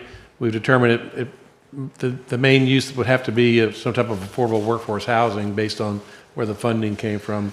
And so we really aren't looking at doing anything else other than housing. The question is what type of housing. We're looking at maybe potentially staff housing, et cetera. But we'll try to just look around and see. If anybody has any input on that, either council or public, please let us know. So the Machado property is one. The church is there. We've talked in the past about maybe publicizing they were open to leasing or selling it, but at this point we don't have any offers on the table. So we're still kind of waiting to see on that. And then the third one is the old Silver and Spice property, where we need probably to look at doing something. I have talked to some folks about maybe doing a potential plan that I bring back and see, do you want to fund a potential design plan? I've talked with some of you individually about potentially having a civic center there, maybe some housing on the top, definitely putting parking there, because it's one of the few big places you have actually a parking lot, which we may need to tie in if we do a loop. That could be like one of the places people would park their cars and get on the bus or whatever it would be. But we just want to keep it out there because we've been talking about it for about a year. I had a public workshop. We've been getting input, but still no definite ideas of what people want to do with it. So I would like just to keep discussion going and ask the public if they have any ideas, please get with me and we can talk about it. Put a for sale sign, for sale by odor in front of the church. I've had that discussion with Councilmember Gillis that if we wanted to put it up for sale, I didn't want to be the one that picks what realtor would do it. I think there are a lot of realtors out there. So at this point, I think it's maybe premature to list it, but just to kind of see, we've had some rumors, people that were looking, so maybe just have people contact me if they have an interest. and maybe eventually put up a sign for sale by owner or whatever, or lease, because we don't necessarily have to sell it. But it's, right now, just costs us money. Not a lot of money, but it's just kind of sitting there, and it's not getting any better shape every day. So I just think we just need to keep it on the radar as we're open to doing something, but I don't really have any clear direction yet of what we want to do with it. I thought we had some clear direction, but I'd like to hear why you think it's premature to put up a sale by owner sign. I'm not saying it's premature. I'm just saying I think I thought I just heard you say that. I'd like to, if people want to do that, then I'd like just to confirm that a majority of the council would like us to put up a sign, and we'll have it up next week. I'm for it. You're for it. You're for it. Steve? Not really. No? No, I think there's some other options that we can still explore. I, prefer to hold on to real estate that we own. All right. Well, it's not worth doing it with the 3-2, so. And the reason I said this because I have talked individually with you, so. You think so? You're not happy. Well, No, I'm not happy about it. If there's A year options, ago, people need to come up with options. If you have an a year- option, come up with an option. Otherwise, it's just sitting there rotting. Exactly. And a That's the way year I ago, we agreed that we were going to attempt to sell it with restrictions, that we would have the final say. That was a year ago. I know. And we're still sitting there, and we don't have a for sale sign on top of it. Let's put a sign up. Yeah. That's fine with me. You okay with the sign? Yeah, I don't care. Okay. Let's put a I mean, sign up. it doesn't mean that I feel better. who we don't, Thank you, who we, Chair. who we sell it to, that doesn't say the first one on the market you have to sell it to. That says that we're looking for a buyer, maybe, probably. There you go. I have my Oh, direction, thank you. He's You heard put my your- feelings. Put for sale by owner with your cell phone number on it. Truthfully, that is probably what's going to happen because I'll get the calls anyway. So I'll just have people. The other thing was that I do think leasing is an option where we don't necessarily have to sell the property. I see no problem if somebody came along and wanted to lease that building and make improvements to it and we were making money off of it. But That's fine. It's been sitting there for over a year, not doing anything. That's right. And I don't have a problem with leasing it either, but they need to lease the whole property, not half the property. Well, if it's worth it, let them lease just half of it and we'll use the back half for AJ's equipment. We need to store it somewhere. Yeah, back where it was. Yeah. Well, anyway, you've got a consensus on the for sale sign on there, so let's see where that goes. John? Yep, mine was separate, so I just want to make sure we were done with that. It sounded like we were, but I Yes, had a sir. separate. So I wanted to make sure everyone was aware. I was planning to talk about this. I know at least Mayor Horton is aware because he had reached out about this. Yesterday, the U.S. Supreme Court denied jurisdiction on Marathon's appeal in the Shands matter. So that case is now, that was the last shot that Marathon had. So that opinion is now the law of the land, at least as it applies to us. So I just wanted to make sure you all advise everyone of that development.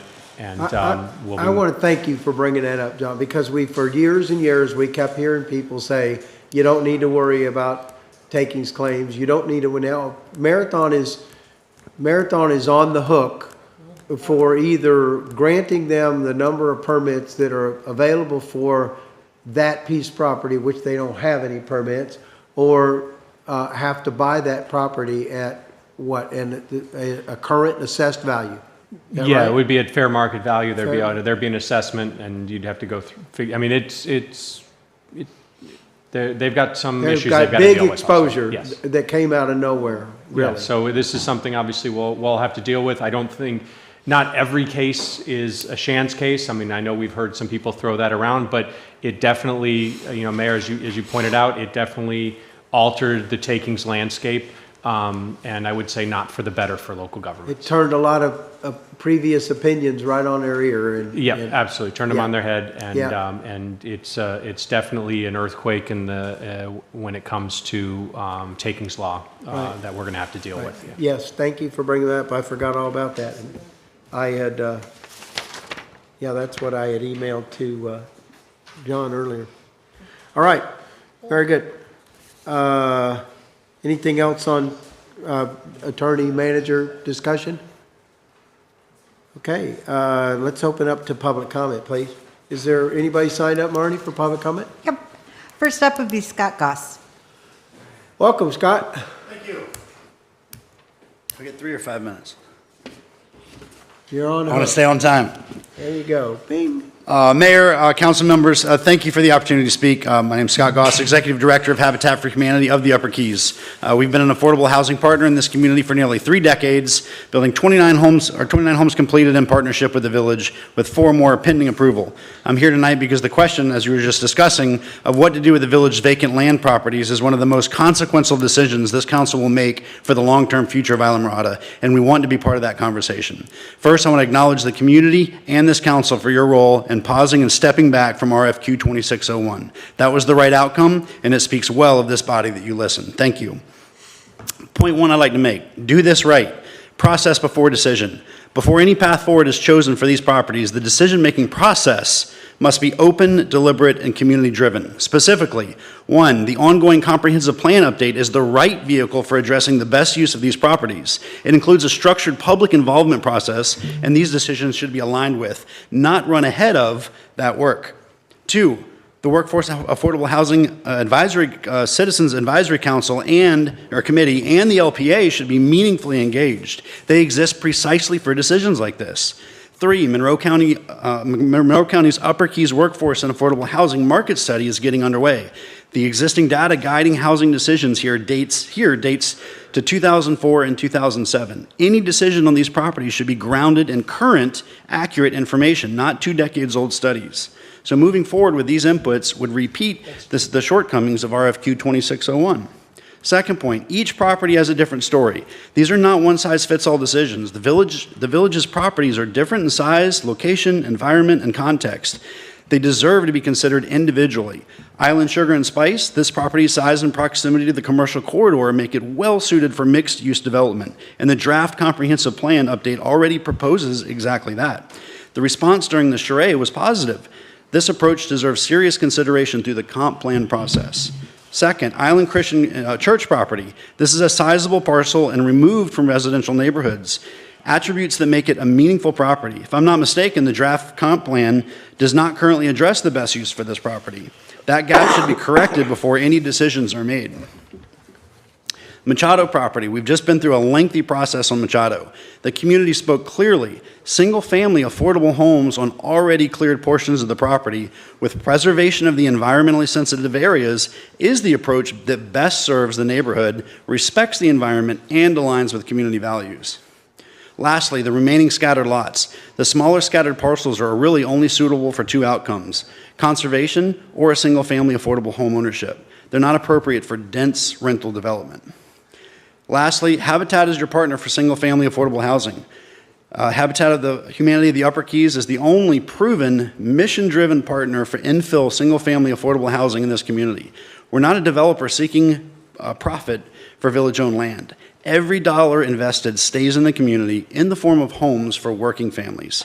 We intend to continue in that role, and we want to work with the village to make the most of these properties. We're also committed to continuing our advocacy for rational, transparent land use planning that reflects true community priorities. What we're asking tonight is simply this: don't rush it. Engage the right people, use the right data, and let the process lead to the right outcome. In closing, these properties are rare and a finite opportunity. The community showed up, stopped a rush process, and earned the right to have a real say in what comes next. We urge the council to align decisions with the comp plan update in its public process, address the gap in the comp plan update regarding the church property, engage the Affordable Housing Committee and LPA before any path is chosen, participate in the Upper Keys Housing Market Study, recognize that different properties call for different approaches, and partner with Habitat for single-family affordable home ownership where appropriate. Thank you, and Habitat for the Upper Keys is ready to assist. Let's get this right. Thank you. Thank you, Scott. Make us an offer. We're just going to put it on for sale by owner. Marty? Next up is Sue Miller.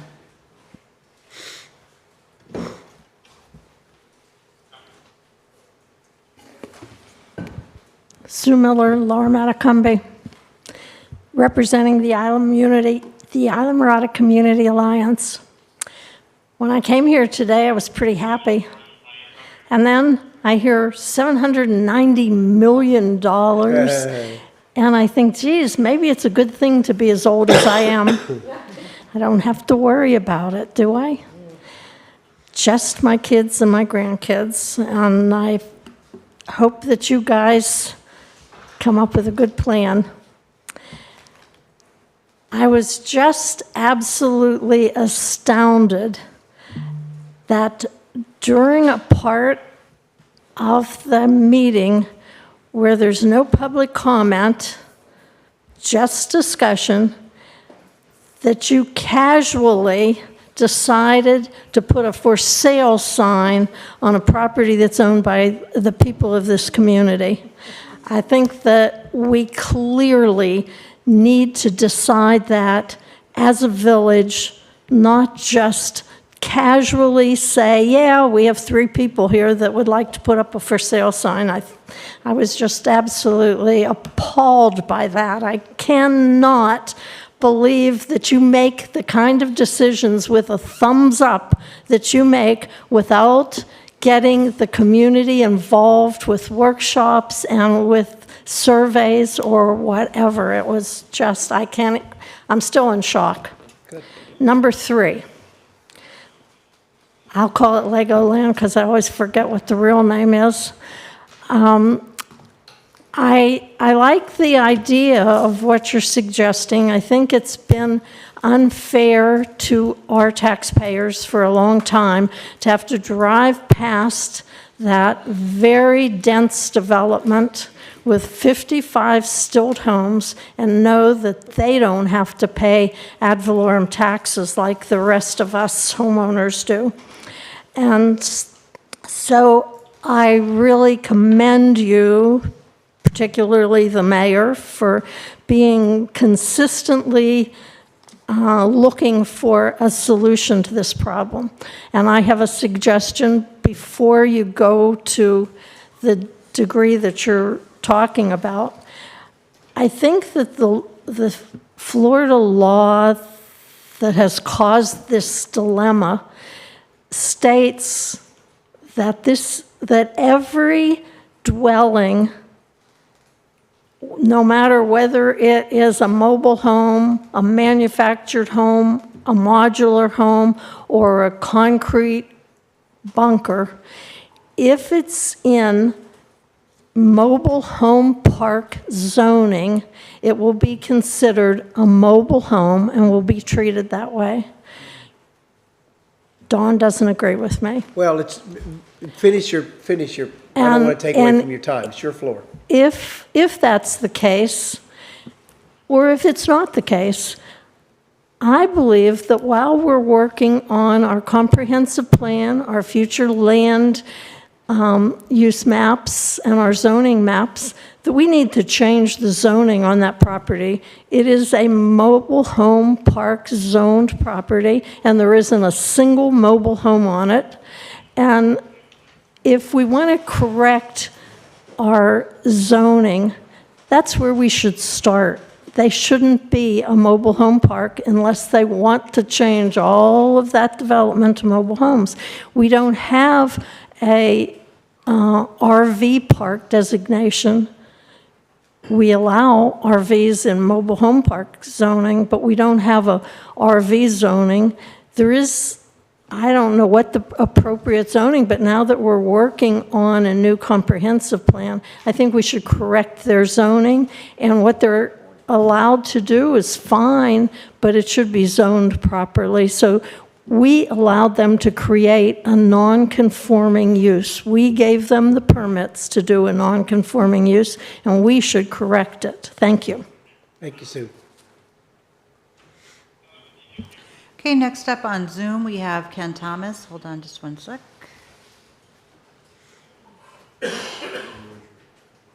Okay, Mr. Thomas, go ahead and unmute. You've got 3 minutes. Thank you. I'm Ken Thomas. My apologies for not being there, but thank you to Marnie for her awesome help in encouraging public comments like this. At the last meeting, The mayor asked if anyone requested a public hearing on the Anglers Reef proposal. The answer was yes, one person who later withdrew the request. That was me, and let me tell you why. I would have been personally responsible for all hearing costs, starting with a $2,000 required deposit. I would be charged for certified mail notices to 102 surrounding property owners, legal advertising, and a formal legal review of the application and hearing materials at $650 per hour. As a 20-plus year resident of Winley Key, trying to protect our green right away, I couldn't justify the cost and withdrew my request. However, it wouldn't have made a difference. Council previously, and at the last meeting, voted 3-2 in favor of this controversial plan, with Council members Gillis and Friedman courageously opposing it. These votes are now part of the public record. Perhaps more disturbing than losing our green right-of-way was the village placing a public label on something designed, constructed, maintained, and used primarily for the private use of Anglers Reef residents and rental guests. The Florida AG has been formally requested to review outstanding constitutional, legal, and financial questions about this deal. Even more upsetting is why it was rushed through. If the vote occurred in November, after the charter review changes were accepted, a supermajority of 4 votes would be required and the project would be denied. That same voting ballot will have all 5 village council seats.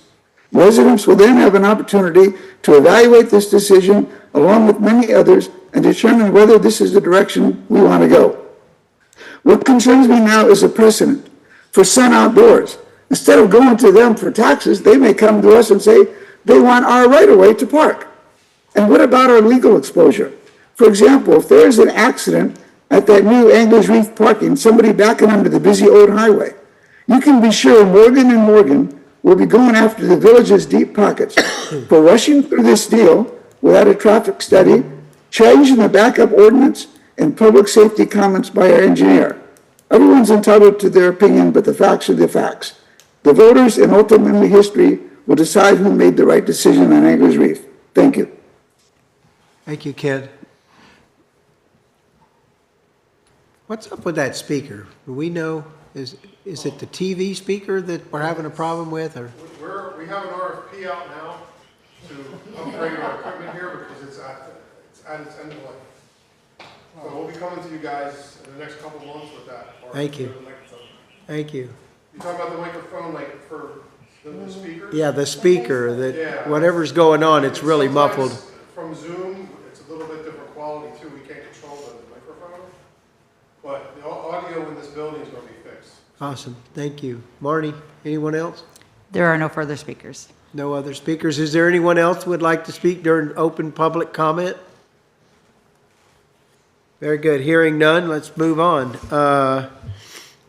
to consent agenda. I think I pulled tab 2, so we've got 2 items. Yep, we're into the consent portion of the agenda. These items are routine nature, and council members have reviewed these items in advance and sought the advice of staff as they felt necessary. There'll be 1 vote on the consent items, which today there are 2 items. It's tabs 1 and 3 in the agenda. If anyone would like to pull an item from consent, he or she should state so now. I do want to pull tab 2.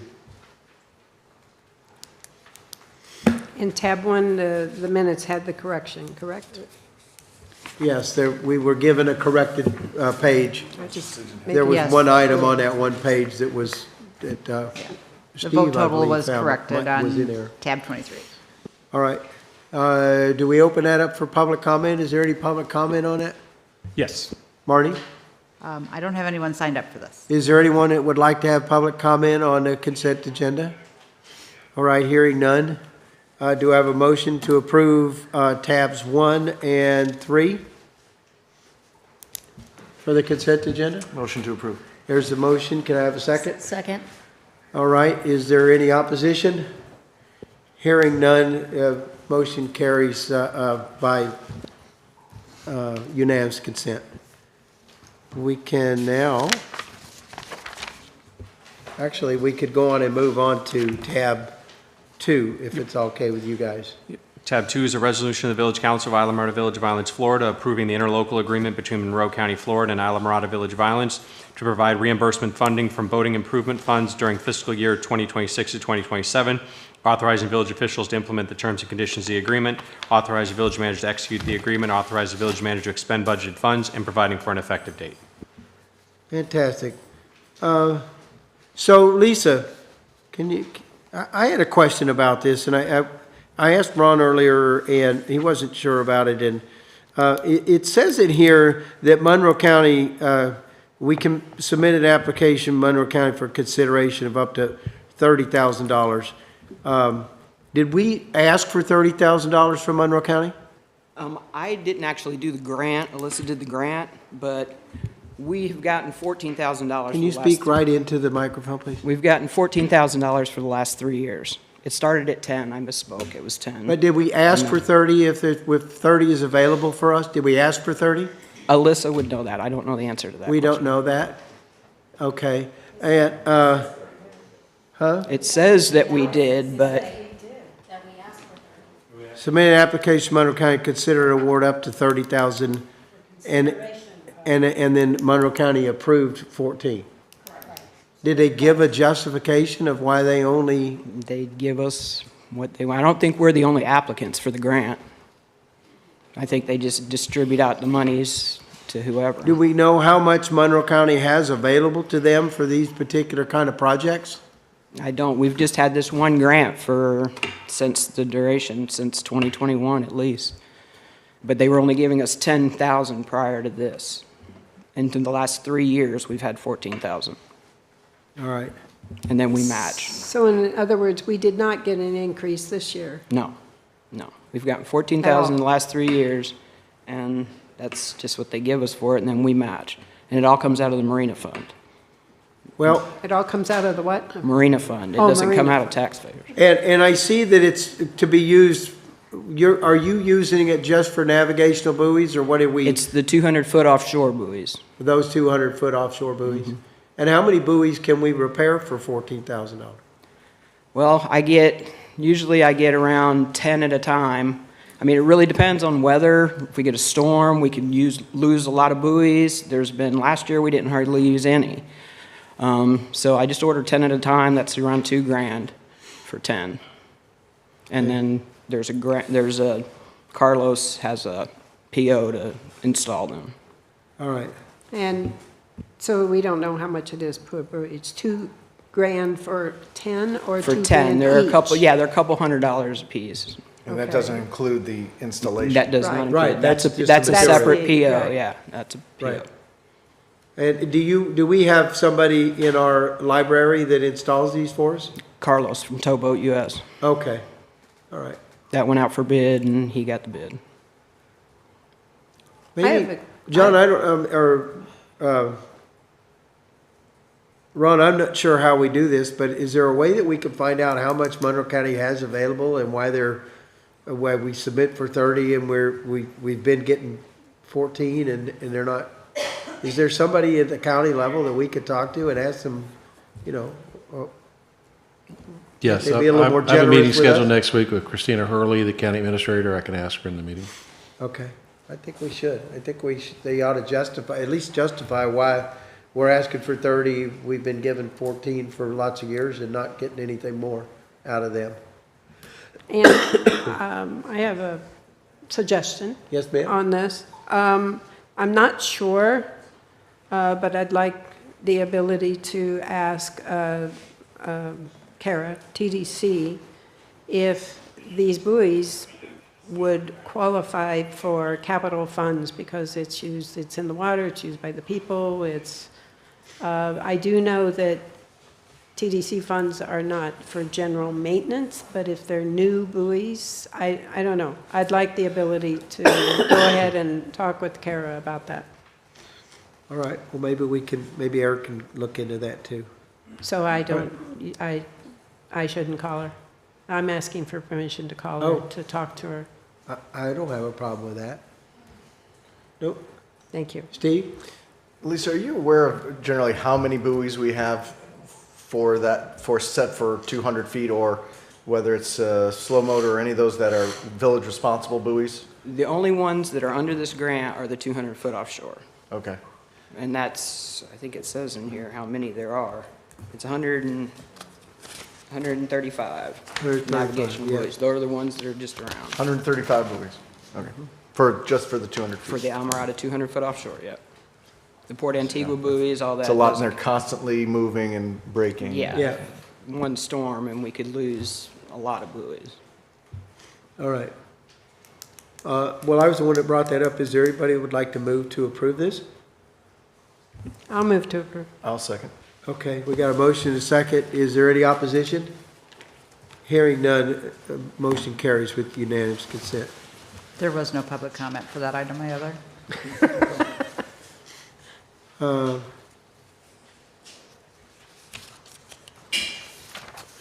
All right, let's move on to resolutions. Mr. Mayor, can we open public comment just in case there was? Well, I thought I did. Okay. we Did- can did- certainly- was it- Yeah. There was no one signed up for I public did. comment. Okay, I just want to open. make sure, when Marnie said that, I wasn't sure it was opened up. Yeah, So if it just was open and clarifying. closed, we're good.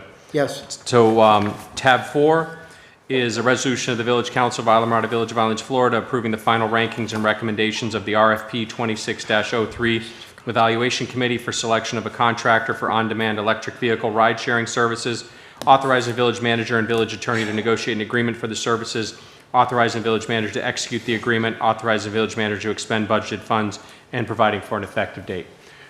Before you all begin, there was a gentleman had reached out to the village, Mr. Jason Spiegel, I believe he represents Freebie, had an email that he wanted to be shared with the council. Since there was a cone of silence, I had advised Stephanie not to circulate it to you all until the meeting, because at the open meeting, that is an exception to the cone of silence. So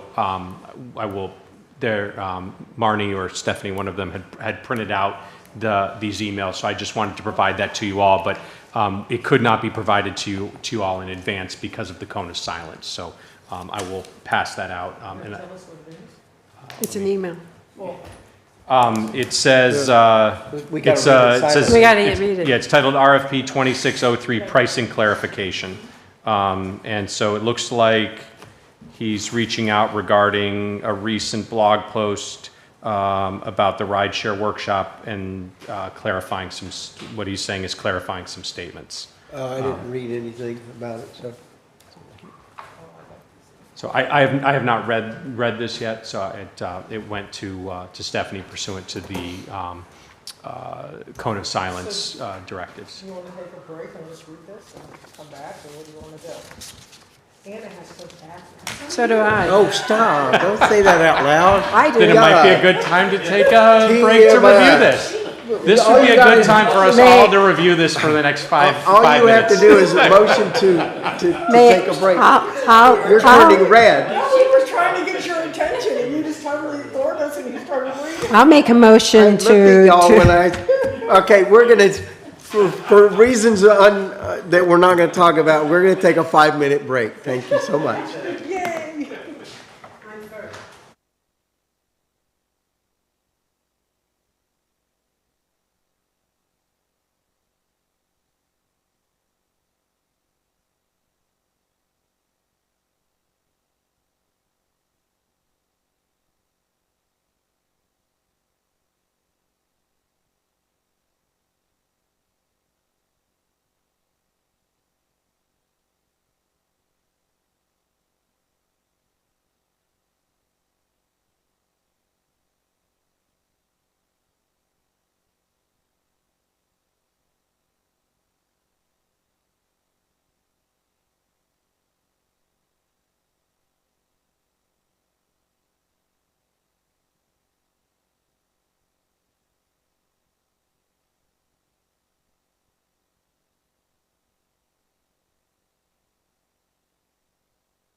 Deb, Anna, Steve, can we, guys? Hello?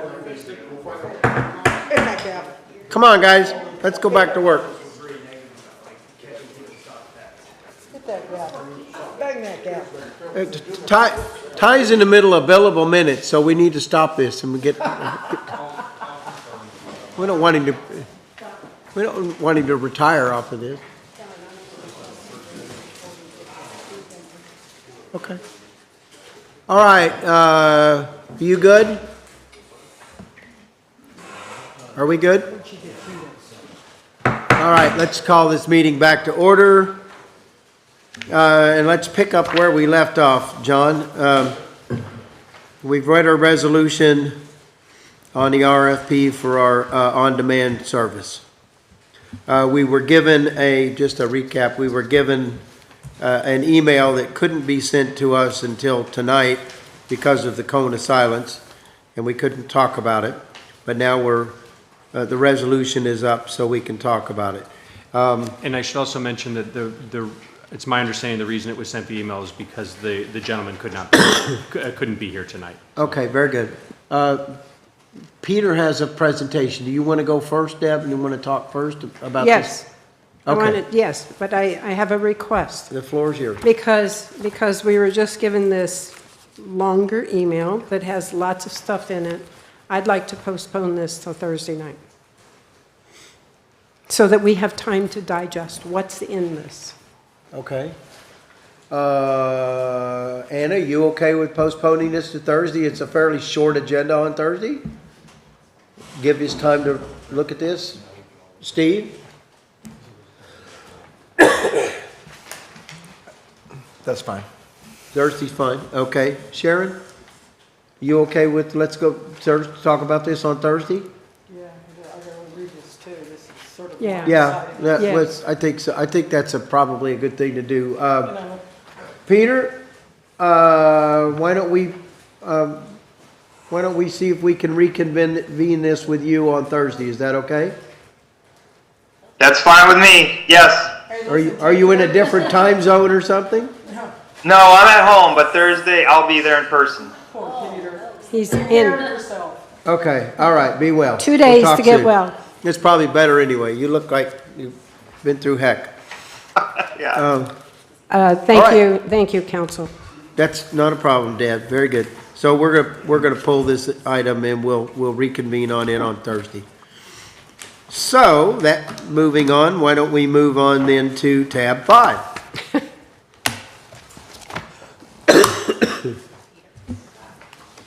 Tab 5 is a resolution of the Village Council of Islamorada Village of Islands, Florida, approving the final rankings and recommendation of the RFP 26-04 Evaluation Committee for selection of a contractor for grant writing, consulting, and support services, authorizing village manager and village attorney to negotiate an agreement for the services, authorizing village manager to execute the agreement, authorizing village manager to expend budgeted funds, and providing an effective date.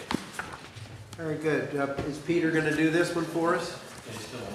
Yes, Peter, this please. is my agenda item, and I'm sorry, council, I can't be there. As you can see, I don't look great. I was in a bicycle accident over the weekend, but I am recovering. I was recovering at home the past couple days.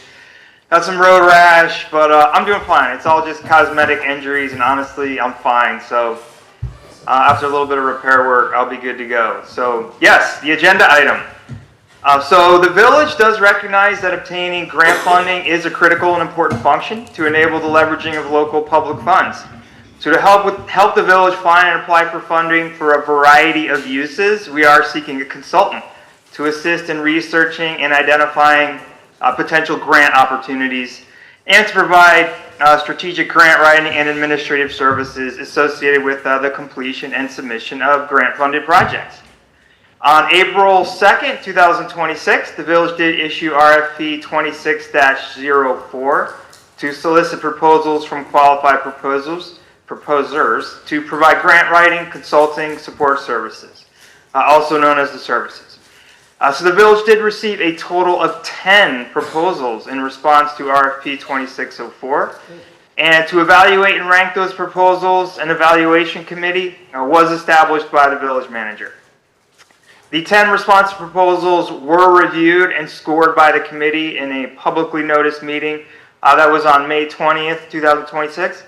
There was a maximum of 110 points were available in scoring per committee member. So 3 committee members, so we had a total maximum score of 330 points. So the committee did rank those proposals, and they are included in your agenda package, the entire ranking. I'm not going to go through all of those because there are 10 of them, but I will just highlight the top 3.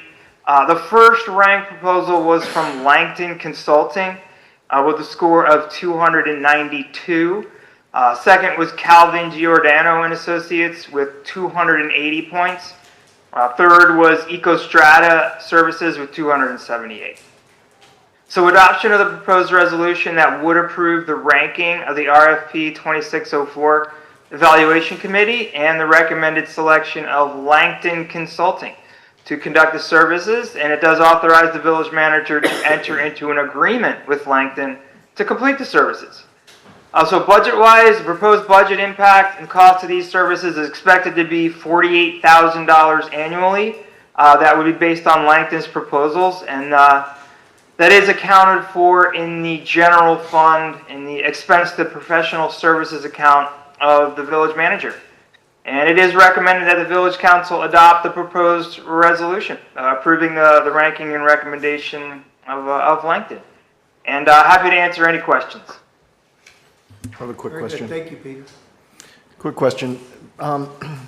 Did I miss it in Langton's proposal where the actual amount was?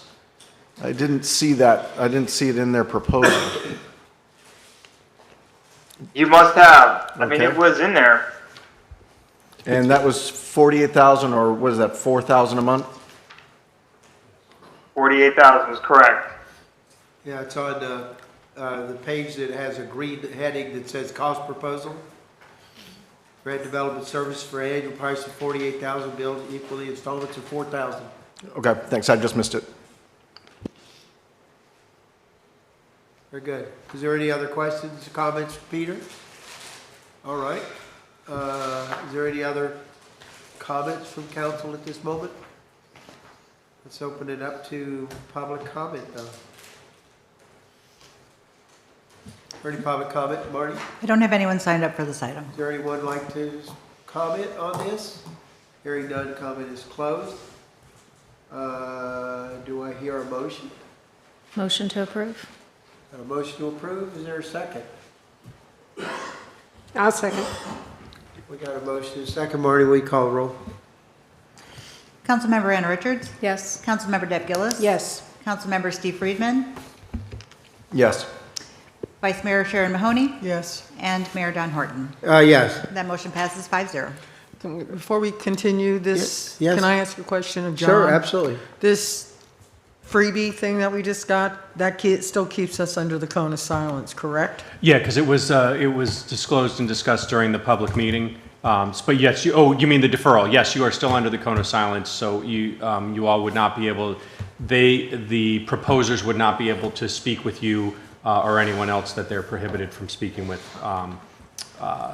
I'm just shocked somebody can do something like this. To me, it's like, But to be clear, I think the question would be, is the email public record? And because it was disclosed at a public meeting, what you received can be shared with other people. We just can't continue discussions with the two firms that did it. But the email itself, I believe, is now public record. Oh, yes, yeah, if that's what you're asking, sorry. I didn't no, I understand. was more concerned about the cone of silence, but thanks for answering that. I'm just sort of surprised you can do something like that, that's all. Deb? What, send an email? I'm Well, confused taking of what another we- swipe at something, that's all. That's basically what this another is, swipe at it. so. Okay, well, we did that last month. Okay. Okay, go ahead.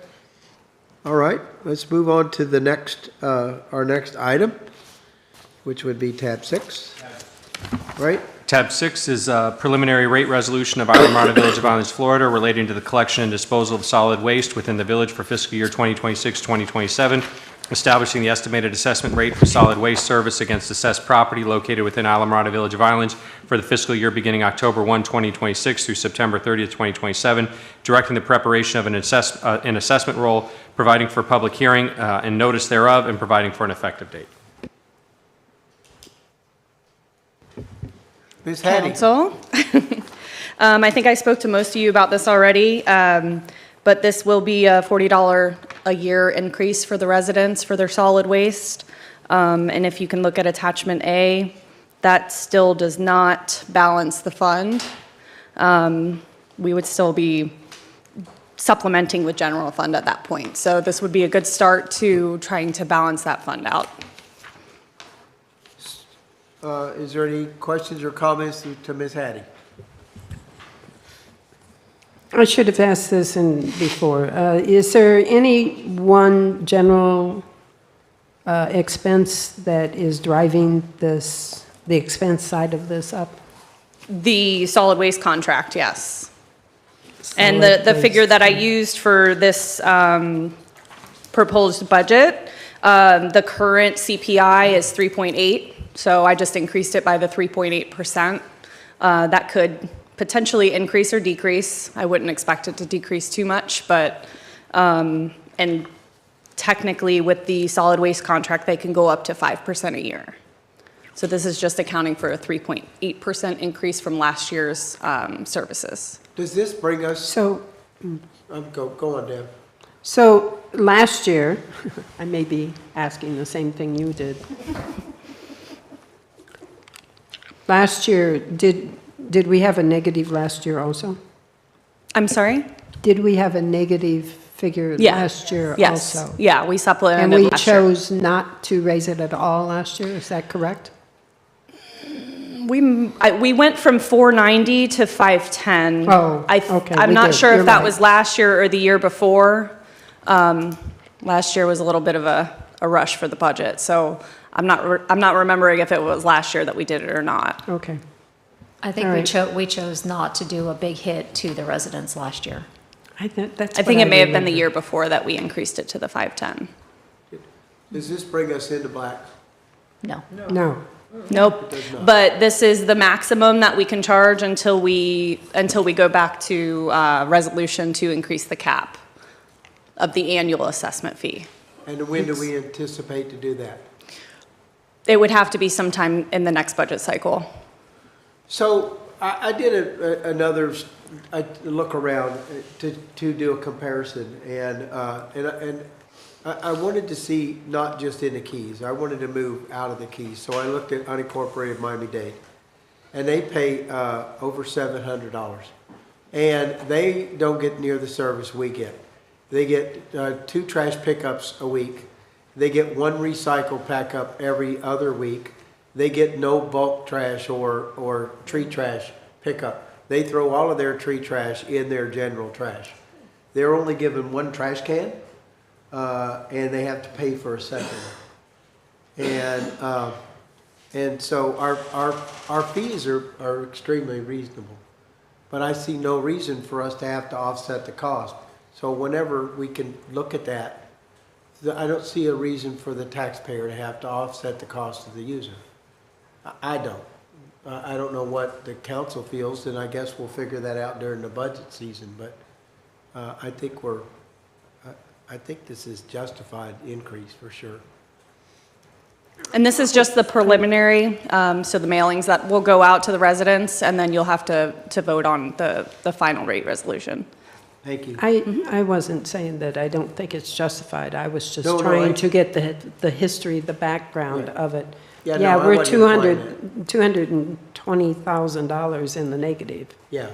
And I was just trying, because I didn't remember us doing the raise last year, and I didn't remember, and I should have asked, sorry. Has there been any discussion with our vendor right now on what is anticipated as an increase? Yeah, we are starting discussion with them. Okay. And that the contract will be coming to council for approval to amend the contract. Okay. And that'll be next month.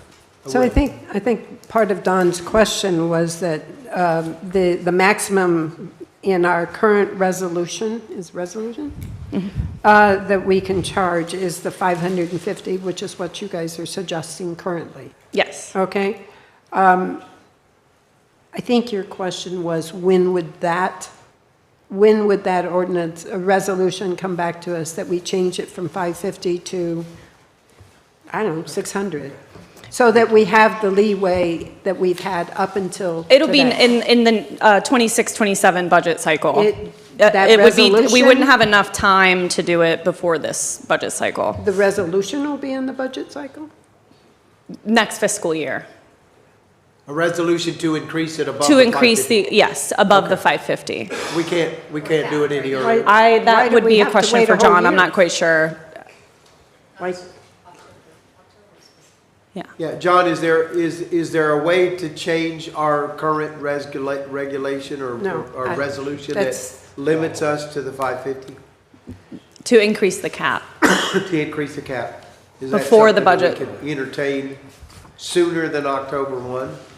that's, Pardon me? So no, that wasn't where I was trying to go with it, is I don't want to wait until next year at this Understand. time and Yeah, say, understand. So there's you have to notify the residents within a certain amount of time, and this is to notify the residents before the budget.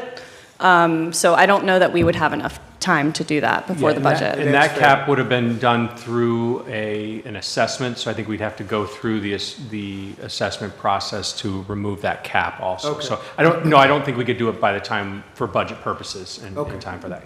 but we're not going to wait an entire year to do that. We will do that sometime October, November, December, If right? we can explore bumping up that cap, and I'll have to dive into exactly how we can do it, but if that's will of the council, then yes, we could have that done for the following It'll be done fiscal for the year. following budget, Yes. the next summer's So we're going to be in budget. the red for another year, Yeah, at least. yes, Yeah. yes. But I don't want us to get to next year at this time and go, And have the "Oh, same but we don't conversation." have, Yeah. yeah. I'd prefer it done sooner than later. Yep. All right. Done. Mr. Mayor?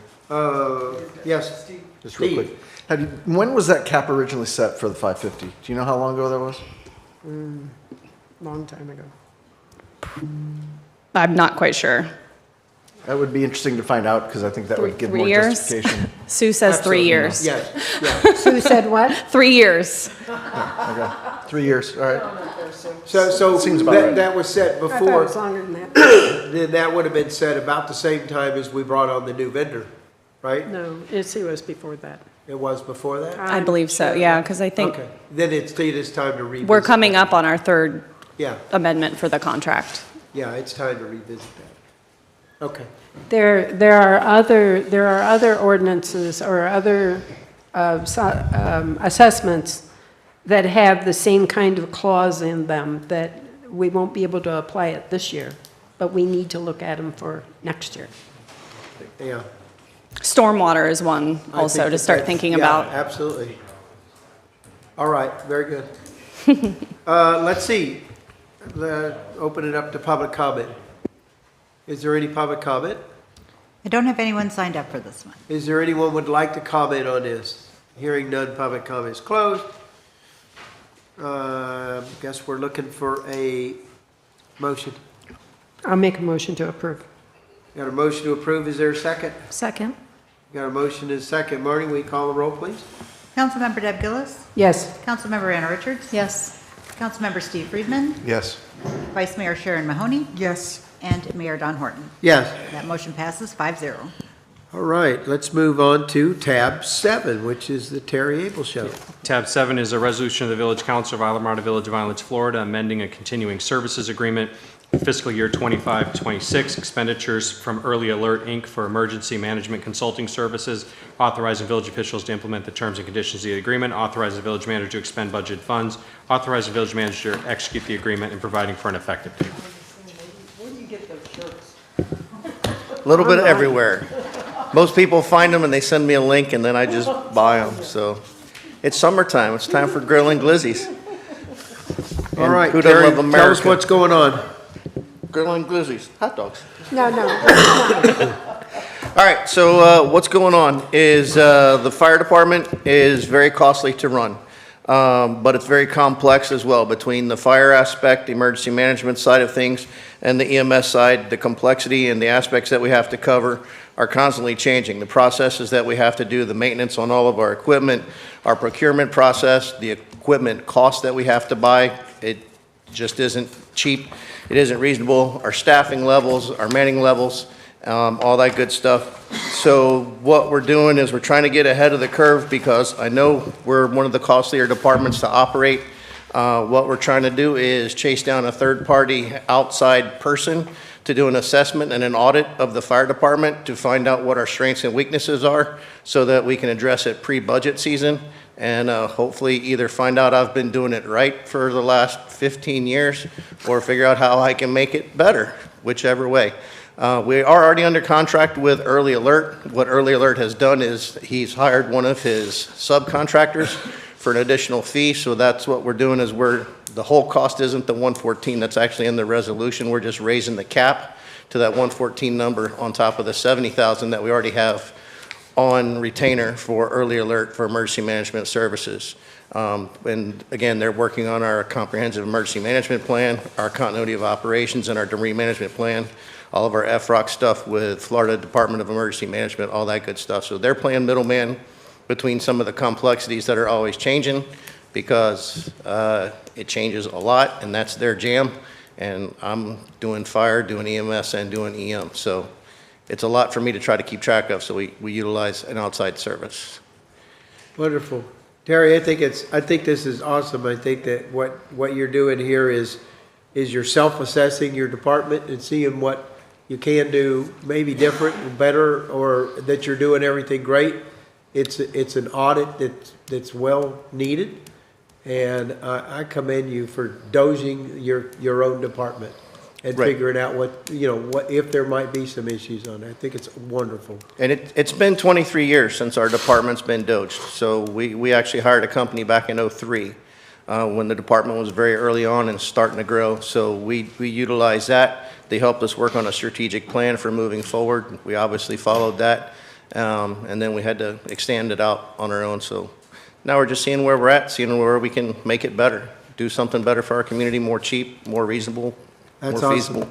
I personally commend you and Ron for putting this together. I think this is awesome. Deb, you got anything? Your mic's on, so I just thought maybe. Your light's on, so I thought someone was home. Nobody's home. Okay. Anna? Oh, boy. Anybody? No? Is there any public comment? Let me double check, but I do believe there is not. No, there is not. All right. Is there any public comment? Is anybody here in the audience want to talk about this? All right. Hearing none, public comments closed. Thank you, Terry. I guess we need a motion and a second. Motion to approve. Second. We got a motion and a second. Marty, will you call the roll? Councilmember Anna Richards? Yes. Vice Mayor Sharon Mahoney? Yes. Councilmember Steve Friedman? Yes.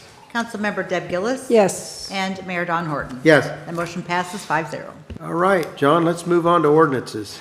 Actually, we've got the one add-on that you guys had approved from Terry's. We'll Oh, call yeah, it- while we got him on the hook, let's keep Terry on the hook. I'll call it 7B, I guess. Yes, sir. So this is a resolution of the Village Council of Islamorada Village of Islands, Florida, amending Resolution 26-04-29 regarding the hourly rate for fire rescue personnel serving on fire watch detail and providing an effective date. Terry. So as is written and has been stated, if at a state level, this would be what's called a glitch bill. You're fixing basically a typo or some basic housekeeping that's in a bill that was previously passed. Back in April, you did pass the bill that adjusted the rate of pay or the rate of collection for fire watch fees. However, there was some ambiguity in the rate of pay that the firefighters that are non-CBA governed would be receiving if they work that bill or if they work the fire watch. What this is doing is fixing so that it understands their rate of pay, what the admin costs are per hour, and then the collection rate as well. So it's breaking it down a little bit better to take some ambiguity out of the original resolution. More of a housekeeping issue than anything. Exactly. It's a glitch bill to simplify it if it were a state bill. Very We're good. just- Council, any discussion or questions with Terry? All right, is there any public comment? I don't have anyone, no. Is there anyone would like to comment? Seeing none, public comments closed. I'll make a motion to approve. We got a motion to approve. Do I have a second? Second. Got a motion and a second. Marty, will you call the roll? Councilmember Deb Gillis? Yes. Councilmember Anna Richards? Yes. Councilmember Steve Friedman? Yes. Vice Mayor Sharon Mahoney? Yes. And Mayor Don Horton. Yes. That motion passes 5-0. All right, now we can move on to Thank you, ordinances. council. This is an ordinance on second reading. It's an ordinance of Isla Marta Village of Islands, Florida, amending Chapter 2, Administration, Article 2-4, Finance, Division 242, Purchasing, amending Section 2-36, Authority of Village Manager to update the signing authority of checks, amending Section 2-37, Guidelines to provide for increased amounts in purchasing authority, providing for severability, providing for inclusion in the code, and providing for an effective date. Very good. Ms. Hattie? Any questions? Is there any questions of Hattie on this issue? All right, is there any public comment? I have no one signed up for this one. Is there anyone would like to speak on this issue? Sue? Ms. Miller? Your mic is off for some reason. I don't know why it's not. There we go. Thank you, Sue. Sue Miller, Lower Matacumbe. I had a question about the conflict between what we're doing and state law, which I think John explained to me. State law limits to $35,000 for goods and services purchased by a municipality. And so I was concerned that we were doing something that was in conflict with the state law. The other issue was that there's two statements.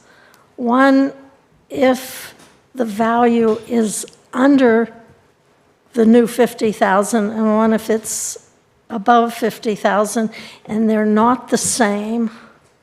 One of them states that it's cumulative, and one doesn't state it's cumulative. And I noticed when in Terry's presentation that he treated those as if they were different, and I think that they just need to both demonstrate that the amount, the $50,000, is cumulative for all contracts to that entity within a year. Thank you. Thank you, Sue. John, is there any comment you'd like to make on the, first off, the question about the state limit? Is that? Yeah, I spoke with Sue, actually, that's what I was talking to her about. She caught me during the break, and so I was filling her in. Under Chapter 287, there are some provisions about various categories of procurement. I let her know that the statute there applies to an agency. An agency is a defined term within the statute and does not include municipality. Okay. There are some provisions. I'm thinking of what's called like the CCNA, which is really for like professional services that does apply to the village. And obviously, the state law would in that case, when we have to comply with the CCNA, we do, and we follow the state law. That would trump our procurement code. But when something like that doesn't apply, municipalities, we're allowed to follow our own procurement code. Okay. Well, I know that in the past, Ron, you've brought increases to us, even though they were less than 25,000. I think you're being a good steward of that, and I think this is a reasonable ordinance to pass. We've had public comment. Public comment is closed. Any comments additionally from council? I was just going to make the same comment as you, is that everything has increased over the years, and that 25,000, I believe, was the original since the village inception. Right. So the cost of goods have gone up. Yeah. And it's time to move this to some figure. And so I agree with this. Is that a motion? Yes, I make a motion to approve. Okay, I got a motion to approve. Is there a second? Second. Got a motion and a second. Marty, will you call the roll? Councilmember Deb Gillis? Yes. Councilmember Anna Richards? Yes. Councilmember Steve Friedman? Yes. Vice Mayor Sharon Mahoney? Yes. And Mayor Don Horton. Yes. Motion passes 5-0. All right, very good. Let's move on to tab 9. Yep. Tab 9 is an ordinance of Isla Marta Village of Islands, Florida, creating Chapter 66 Waterways, Article I in general, Section 66-4, restricted activities in public and private marinas of the Village Code to create a non-vessel activity exclusion zone in public and private marinas, providing for severability, providing for inclusion in the code, and providing for an effective date. This is the marina ordinance that we discussed first, many months ago, and then brought it back after some discussion with the marina operators, and we had the first reading last month. There is noted in the in your packet are the highlighted sections where we carved out human-powered vessels, so that this just applies to swimming, diving, those types of things. This would not apply to a paddleboard or a canoe or anything like that, and that was what was decided at the last meeting based on the input that was received. So this would be reflective of that and would just apply to swimming type activities. Very good. Is there any comment from council right now? Nope. Okay. Is there any public comment? Ty Harris. Ty, welcome. Thank you, Mr. Mayor. Ty Harris, 110 Plantation Shores Drive. Thank you again for making this a reality. The more and more videos on Instagram and Facebook with kids from Miami bragging about catching tarpon in our marinas, whether it's by land or by boat or whatever. And if this is the best we can do to at least tamp some of that down, I appreciate everybody doing this. The marinas are looking forward to having some ability to control what's happening inside their waterway. And that's all I have. If you have any questions, and also Weiss Rota, thank you so much to them for helping out and fine-tuning this ordinance for a second reading. Appreciate it. Very good. Thank you, Ty. Is there any other public comment? No one signed up. All right. I'll Let's make a open one motion. more time. Seeing none, the public comment is closed. Council, Motion to approve. we've got a motion to approve, I second. and we got a second. Marty, would you please call the roll? Councilmember Steve Friedman? Yes. Councilmember Deb Gillis? Yes. Councilmember Anna Richards? Yes. Vice Mayor Sharon Mahoney? Yes. And Mayor Don Horton. Yes. That motion passes 5-0. Okay, moving on to tab 10. Tab 10 is an ordinance on first reading. It's an ordinance of Isla Marta Village of Islands, Florida, amending Chapter 14, Elections, Article 1 in general, creating Section 14-2, Vacancy and Candidacy, providing for severability, providing for inclusion in the code, and providing for an effective date. This, as you all might recall, although this is an ordinance on first reading, we did discuss it at the last council meeting because there were the various options in terms of doing it through the code or potentially putting it through as a charter change. We went with going through the code, and this was the item. This was the language is the same as what was presented in the packet from last meeting. We just put it into an ordinance to get it into the code should it be approved. But I can answer any questions if there are any. All right. John, this would go into effect, should be approved tonight, regardless of what happens with the referendum, whether it's 2-year terms or 3-year terms. Correct. It would go into effect. I think what Councilwoman Gillis is on after second reading. So if we pass it tonight, then in the July meeting, and if we pass it on second reading, then it'll be effective immediately. So it would apply for this coming election as well. All right, so it's an order concerning the charter amendment related to council compensation is what we're looking at right now, right? No. The vacancy, tab 10. Oh, the vacancy. I'm sorry. Due to death, right? Death or other they could withdraw or become ineligible, but obviously we here have experience in the relatively recent time frame of death during candidacy. So I guess that's how I colloquially So refer it's to it. In which it leaves, just to clarify for the public, just in which it leaves fewer than 2 candidates for the office. This is clarifying what happens when there's less than 2 people left running for the office. Correct, yeah, because After the qualifying period. After the qualifying period. Yes, that's Yeah. correct. Good night, Eddie. Not the replacement of the council person. Yes, this is not vacancy in term, this is vacancy in candidacy, yes. Right. This is pre-election. We do have an amendment that or potential amendment that we're considering that would be post-election. Right. All right. Is there any public comment? No one has signed up for this. Is there anyone would like to comment? Seeing none, public comment is closed. I'll make a motion to approve. Sharon? You turned your mic on. Oh, We thought you were sorry. jumping in there. Second. Okay, we got a motion in a second. He seconded. Oh. Second. Okay. I was just ready to say yes. Oh, okay. Marty, will you please call the roll?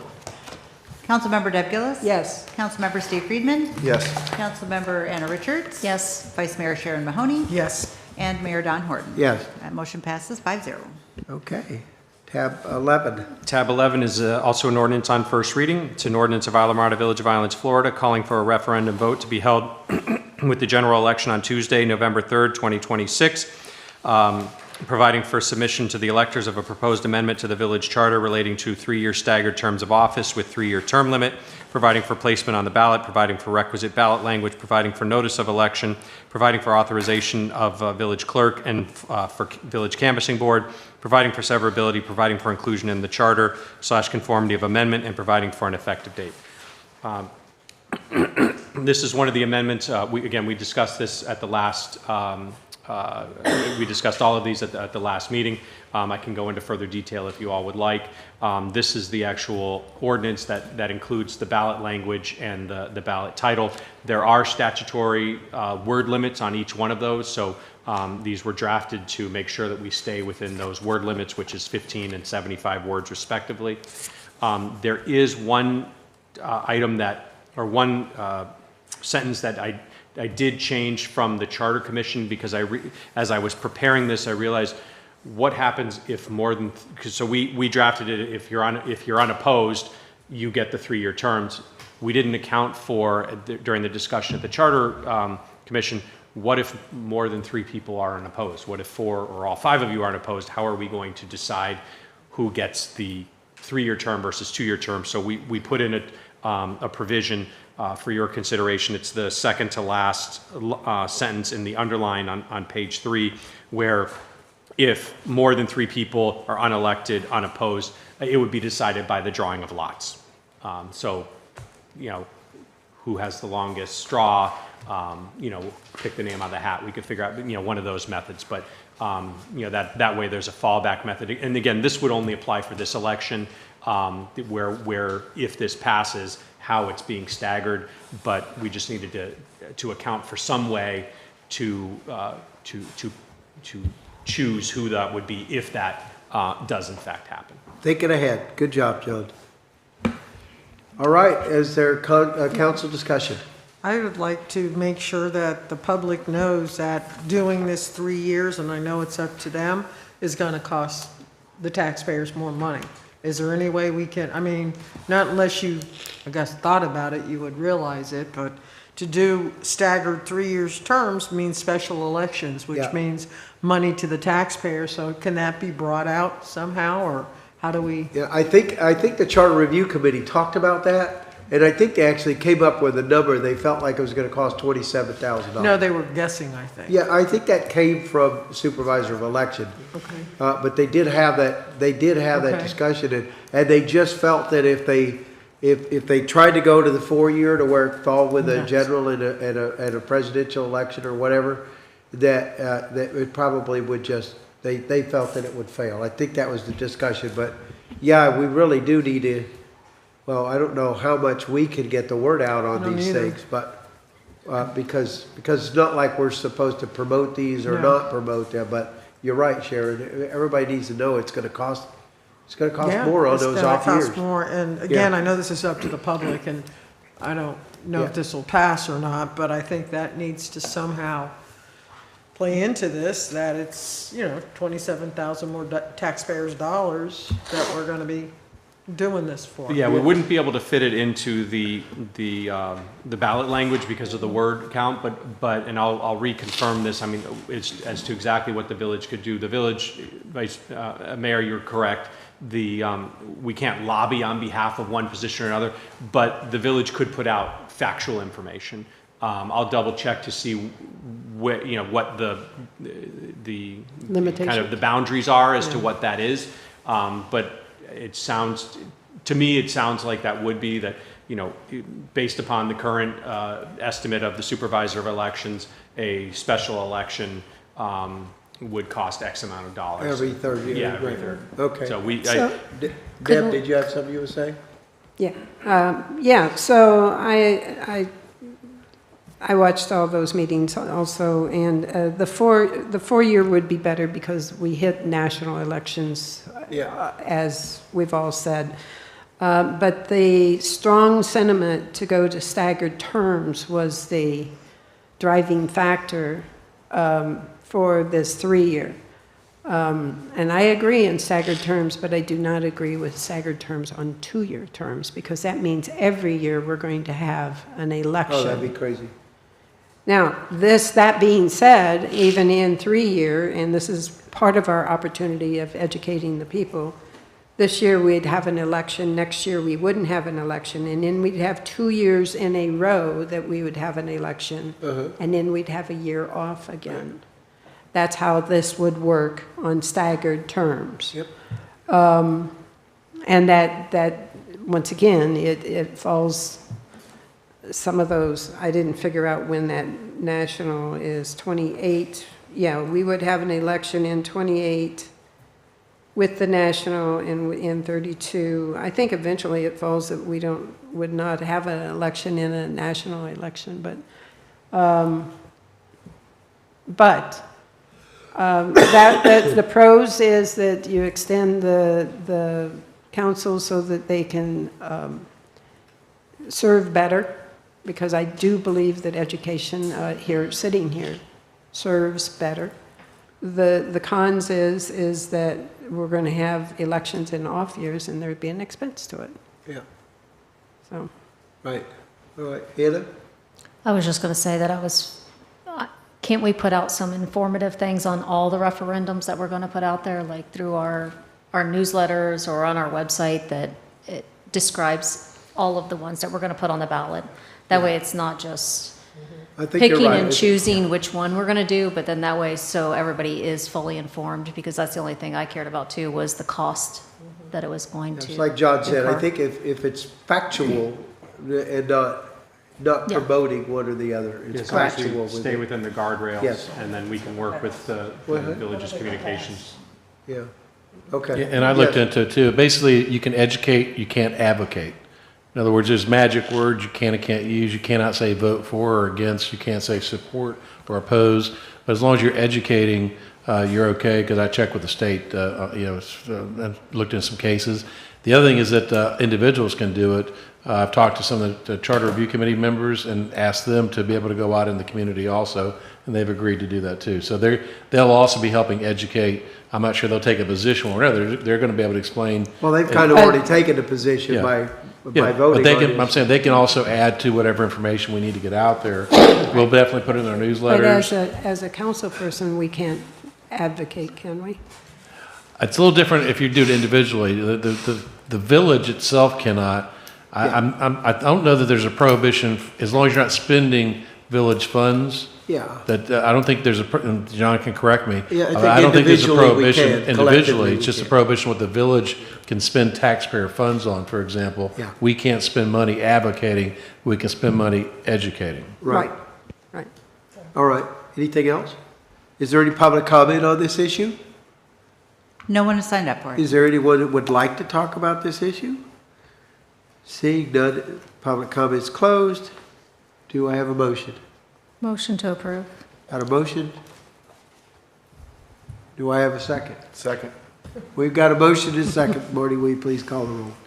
Councilmember Anna Richards? Yes. Councilmember Steve Friedman? Yes. Councilmember Deb Gillis? Yes. Vice Mayor Sharon Mahoney? Yes. And Mayor Don Horton. Yes. That motion passes 5-0.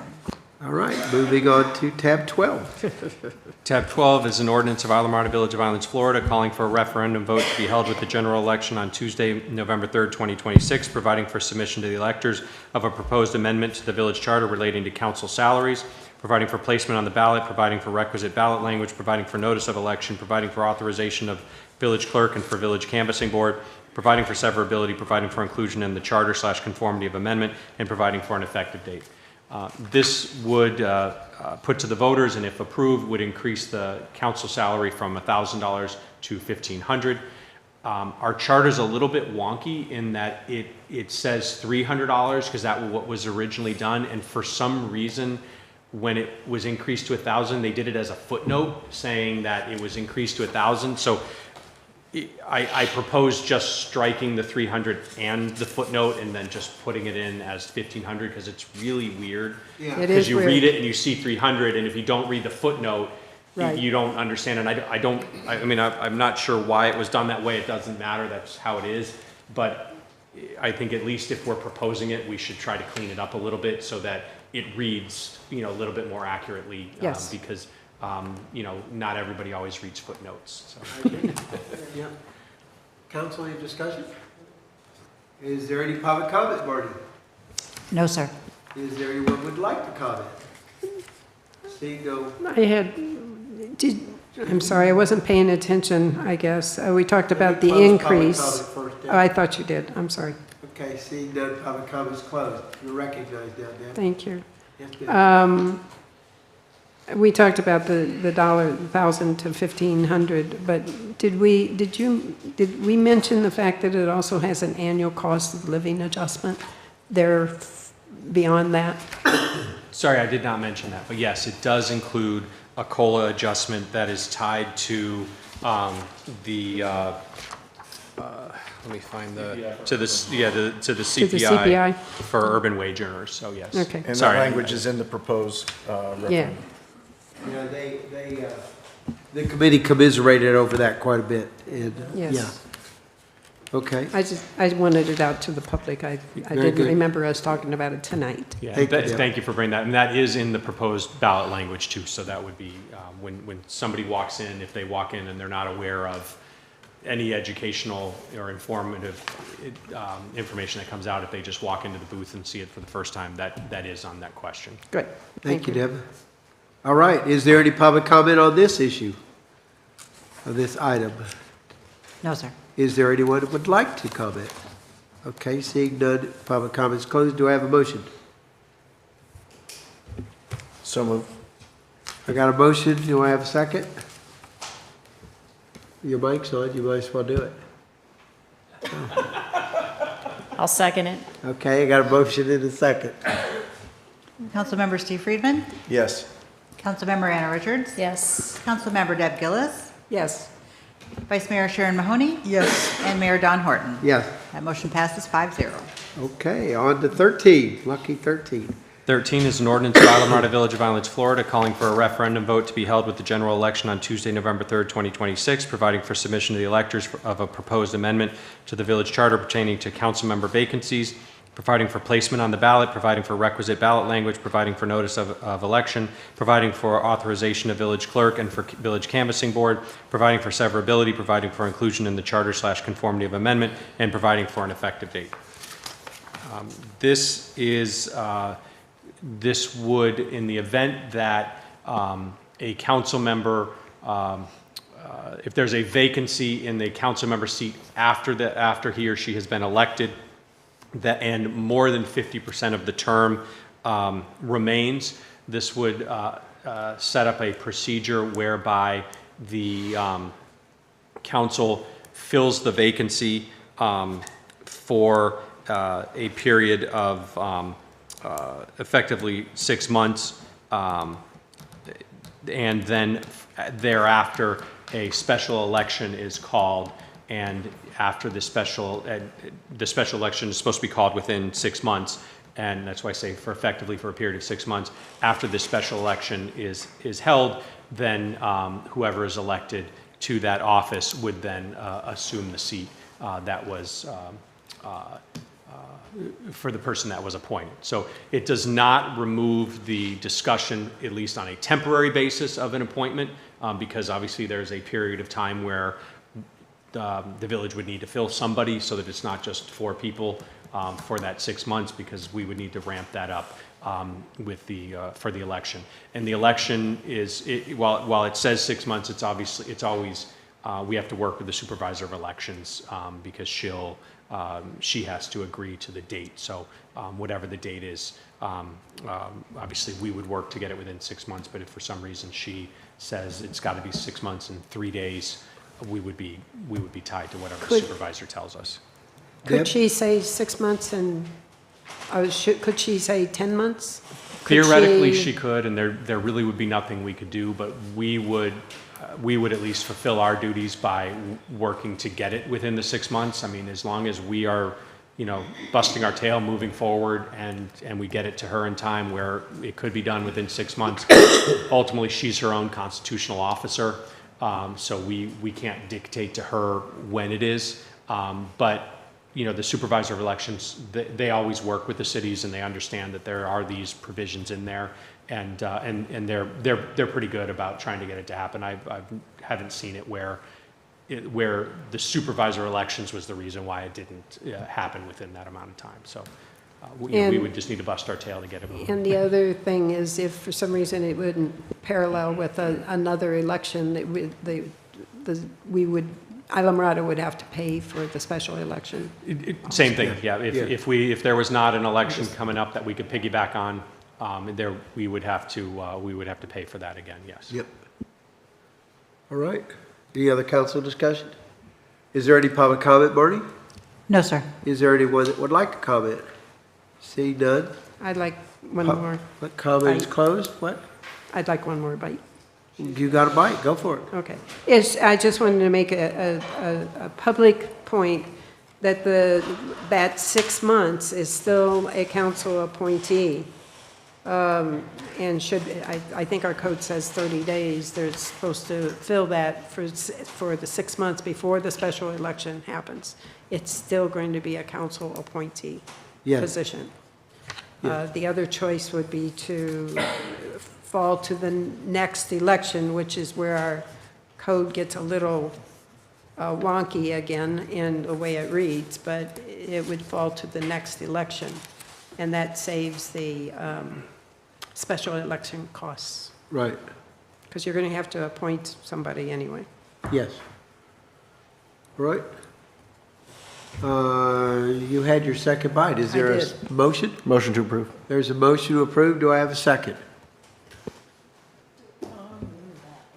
Second. Okay, I got a motion and a second. Marty, will you please call the roll? Councilmember Steve Friedman? Yes. Councilmember Anna Richards? Yes. Councilmember Deb Gillis? Yes. Vice Mayor Sharon Mahoney? Yes. And Mayor Don Horton? Yes. That motion passes 5-0. All right, moving on to tab 14. Yep, it's our last tab, and it's an ordinance on first reading. An ordinance of Islamorada Village of Islands, Florida, calling for a referendum vote to be held with the general election on Tuesday, November 3rd, 2026, providing for submission to the electors of a proposed amendment to the village charter pertaining to supermajority voting, providing for placement on the ballot, providing for requisite ballot language, providing for notice of election, providing for authorization of village clerk and village canvassing board, providing for severability, providing for inclusion in the charter/conformity of amendment, and providing for an effective date. This one relates to specific supermajority voting that we had talked about, supermajority being at least 4 members of the village council.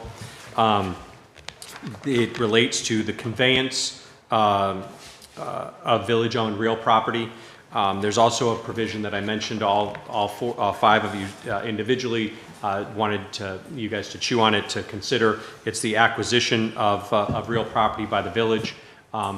What I had mentioned was acquisition would also include donated lands. So I just wanted to point that out to see if you all wanted to include land donations. If not, that's a fairly simple change. It could just be, the purchase of property as opposed to acquisition. So I just wanted to make sure you all were aware of the breadth of that word, and as long as you're comfortable with it, that's fine. But, you know, we can do as you prefer. And then there were some modifications, not substantively to C, D, and E. Originally, it was all grouped together. And as I was going back through the ordinance, it just seemed better to break them apart because we have the comp plan and the zoning, the categories aren't exactly the same. Like under the comp plan, it's recreation and open space, whereas under zoning, it's recreation. So it just seemed like grouping them together when they don't have the exact same definition, it would be better to break them apart. I mean, they're two separate legal documents with separate impacts, so that seemed better. And then also, it also had talked about park uses, and I broke that one into a separate E because there are some zoning categories that are not the ones listed, are not conservation, public, semi-public, or recreation, that do allow for park uses. And so this would be, even if it's in like an R1 zoning, but it's a village-owned property that is being used as a park, then that would still apply, that that it would be super majority to anything if you were changing it to anything other than recreation or conservation. So I tried to make it a little bit clearer and break it up so that it wasn't all lumped together, while still I think I still was able to maintain the intent of what we were talking about, which was really taking village parks and open space and turning it to something different. And I hope and I think that's what we were able to accomplish in trying to break it up there. Thank you, Joe. Is there any council discussion? I think I agree with the language change, whether they're donated lands from acquisition to purchase. I'm fine with that. Yeah, I don't see any reason why we need a super majority for something that's donated right. Yeah, I don't either. Right. I don't either. Well, I think it includes that. I think it includes by saying purchasing, that includes donations. No, by saying acquisition, it would, as it's written, would say it. But if we just changed it to purchase, then I don't think that would include donation, because we wouldn't be expending funds. Okay, well then, I'm going to strike that and say I'd like to stick with acquisitions, because as simple as donations might be, there are some certain costs that come along with that a supermajority might want to vote on and consider. So I say we just leave it then as acquisition. I would prefer to change it to purchase. I think it should just be a purchase. Yeah. I think it should only be purchase. Yeah. Who's going to Sure. turn away donated You lands? guys all talk at once. Purchase, purchase, purchase. They're all green. Sharon? I agree with purchases still, so. Yeah. There's a supermajority. There's a super majority. How about Okay. that? All Now, right. I have a question about the ordinance as a whole. Your floor. We've never had a situation that I could find, I might have missed something, where we have purchased a property without a unanimous vote, I believe. I couldn't find anything. And so I'm not quite sure why we're going this far with this ordinance. I don't know where it came from. I really don't. And I am also of the belief that if you put too much in front of the public, they get frustrated. Not that the public can't do it, but we've seen this before. If you you should put your best foot forward. And if this one isn't really needed, I think we need to thin the herd, narrow down what we think is really important to get passed on this one. Maybe this one comes up 2 years from now, or the next go-round, So I would like this one to just go away. But if it stays, I think it should say purchase, not acquisition. Well, you've got a yes or a no vote when it comes up to vote, if it comes up to vote. I know, I just thought we were discussing it. No, I get what you're saying. Okay. For sure. Yep. It's a heavy burden. All right. Any other council discussion? Well, it may be a heavy burden, but obviously the Charter Review Committee put a lot of time and effort into it They and did. spoke about this. They did. And they had input from the public, so at some point, somebody had thought that it needed to be out there, so I don't see where it hurts to put it out there. They put all this work into it, but I agree with the purchase part of it, though.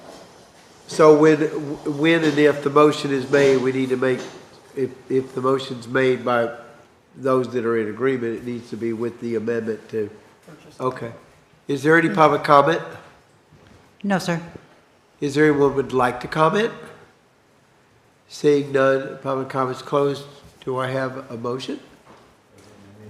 I'll make the motion. Motion Motion to approve. as it is written, With the amendment, purchasing.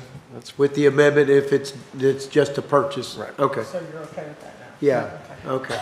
So it would be, just to confirm, it would be to change the word acquisition as listed in 4B to the word purchase. Correct. Okay, that's your motion? That's fine. Okay, do I have a Yes. second? Second. Okay, I got a motion and a second, Ms. Marty. Councilmember Steve Friedman? Yes. Councilmember Anna Richards? Yes. Councilmember Deb Gillis? No. Vice Mayor Sharon Mahoney? Yes. And Mayor Don Horton? Yeah, That'd be passing 4-1. very good. We had a super majority. Is there any other motions? Is there any other business that's good for the village? Yes, Steve? Mic on? Just a point on the after-action report. I think it's the wastewater rate study. I would just like to see some more detail on this. First of all, the date is incorrect. It says the first review of the CIP was conducted with Raftellus on 11/19/26 with updates. So that needs to be clarified. It says there's been requested information provided and work continues. On the rate study, I'd like to know a little bit more about what that work is. Any more information on that, just clean that up, that's all. No, I thank you on that, Steve. I ask about that every Monday. Every Monday I ask about the Raftellus report because it's something that we need to get done, and I don't understand why it's taking so long. I just don't. Well, I had asked for the after-action report to go back to the way it used to be with more information. And I guess it didn't happen, but. Well, we get there. Well, I Okay. mean, look how little it's printed, man. I can't hardly see that. So on the rate study, I thought at our last meeting that we had an update on where Raftellus was about and what they were doing, and with the overall plan, but that's what I heard, is that they were waiting on some of the more factual dollar amounts that were needed to do an accurate rate And they were study. doing one other test or something on the piping or something. Yeah, so they could put that dollar amount But in that was a our, month ago. yeah, Yeah. it takes longer than doing a test, I You know, guess. government moves at a snail's pace. Clarification? Absolutely. If you look at the, what was provided, the reason the Raftellus study is on hold is because there's now a bid out for the booster pump, and Raftellus wanted to have a better idea of what the cost would be. We haven't seen the proposals. So once we get the proposals on that RFP, they want to plug those numbers in to the study. In other words, they wanted more information. I think they're ready to release the study, but they wanted to get more current information, because as you know, some of the prices that we've gotten before for the booster pump are significantly higher than they would have been. So instead of, let's say, 4 million, it might be 6 million. So I'm putting 4 million into the study, they're going to put the 6 million if that's what ends up coming back in the bid. So look at, once again, on this yellow line, it says on hold until after the NPK BBS bid and Headworks bid. So we're in that process, and there's also a timeline of when they'll be back. It's in a couple of weeks. So Good it's deal. not indefinite. We're going to get the bids back in, then use those bids when they're open to see what the real numbers are as opposed to what they were 2 years ago. Thank you, Ron. Sharon? I just want to give Terry an update. Half the building is painted where the generators are going. It's taken forever. Oh, I don't even want to talk. Half of the building's painted. I don't even want to talk about that. Also, just a reminder to the public that the public comment period for the comp plan has been extended through July 13. We'll probably remind people again on July 7, but there's still time to get your thoughts in on the comp plan. So, okay, and if we could on Thursday night, just kind of give the public an update on what's going to happen July 4th and what our festivities and plans are so that everybody, what the Rotary Club is doing and everybody knows what to do. Good deal. Is there anything else? All right, I'll entertain a motion to adjourn. I'm going to. It's just allergies. All right, we are adjourned.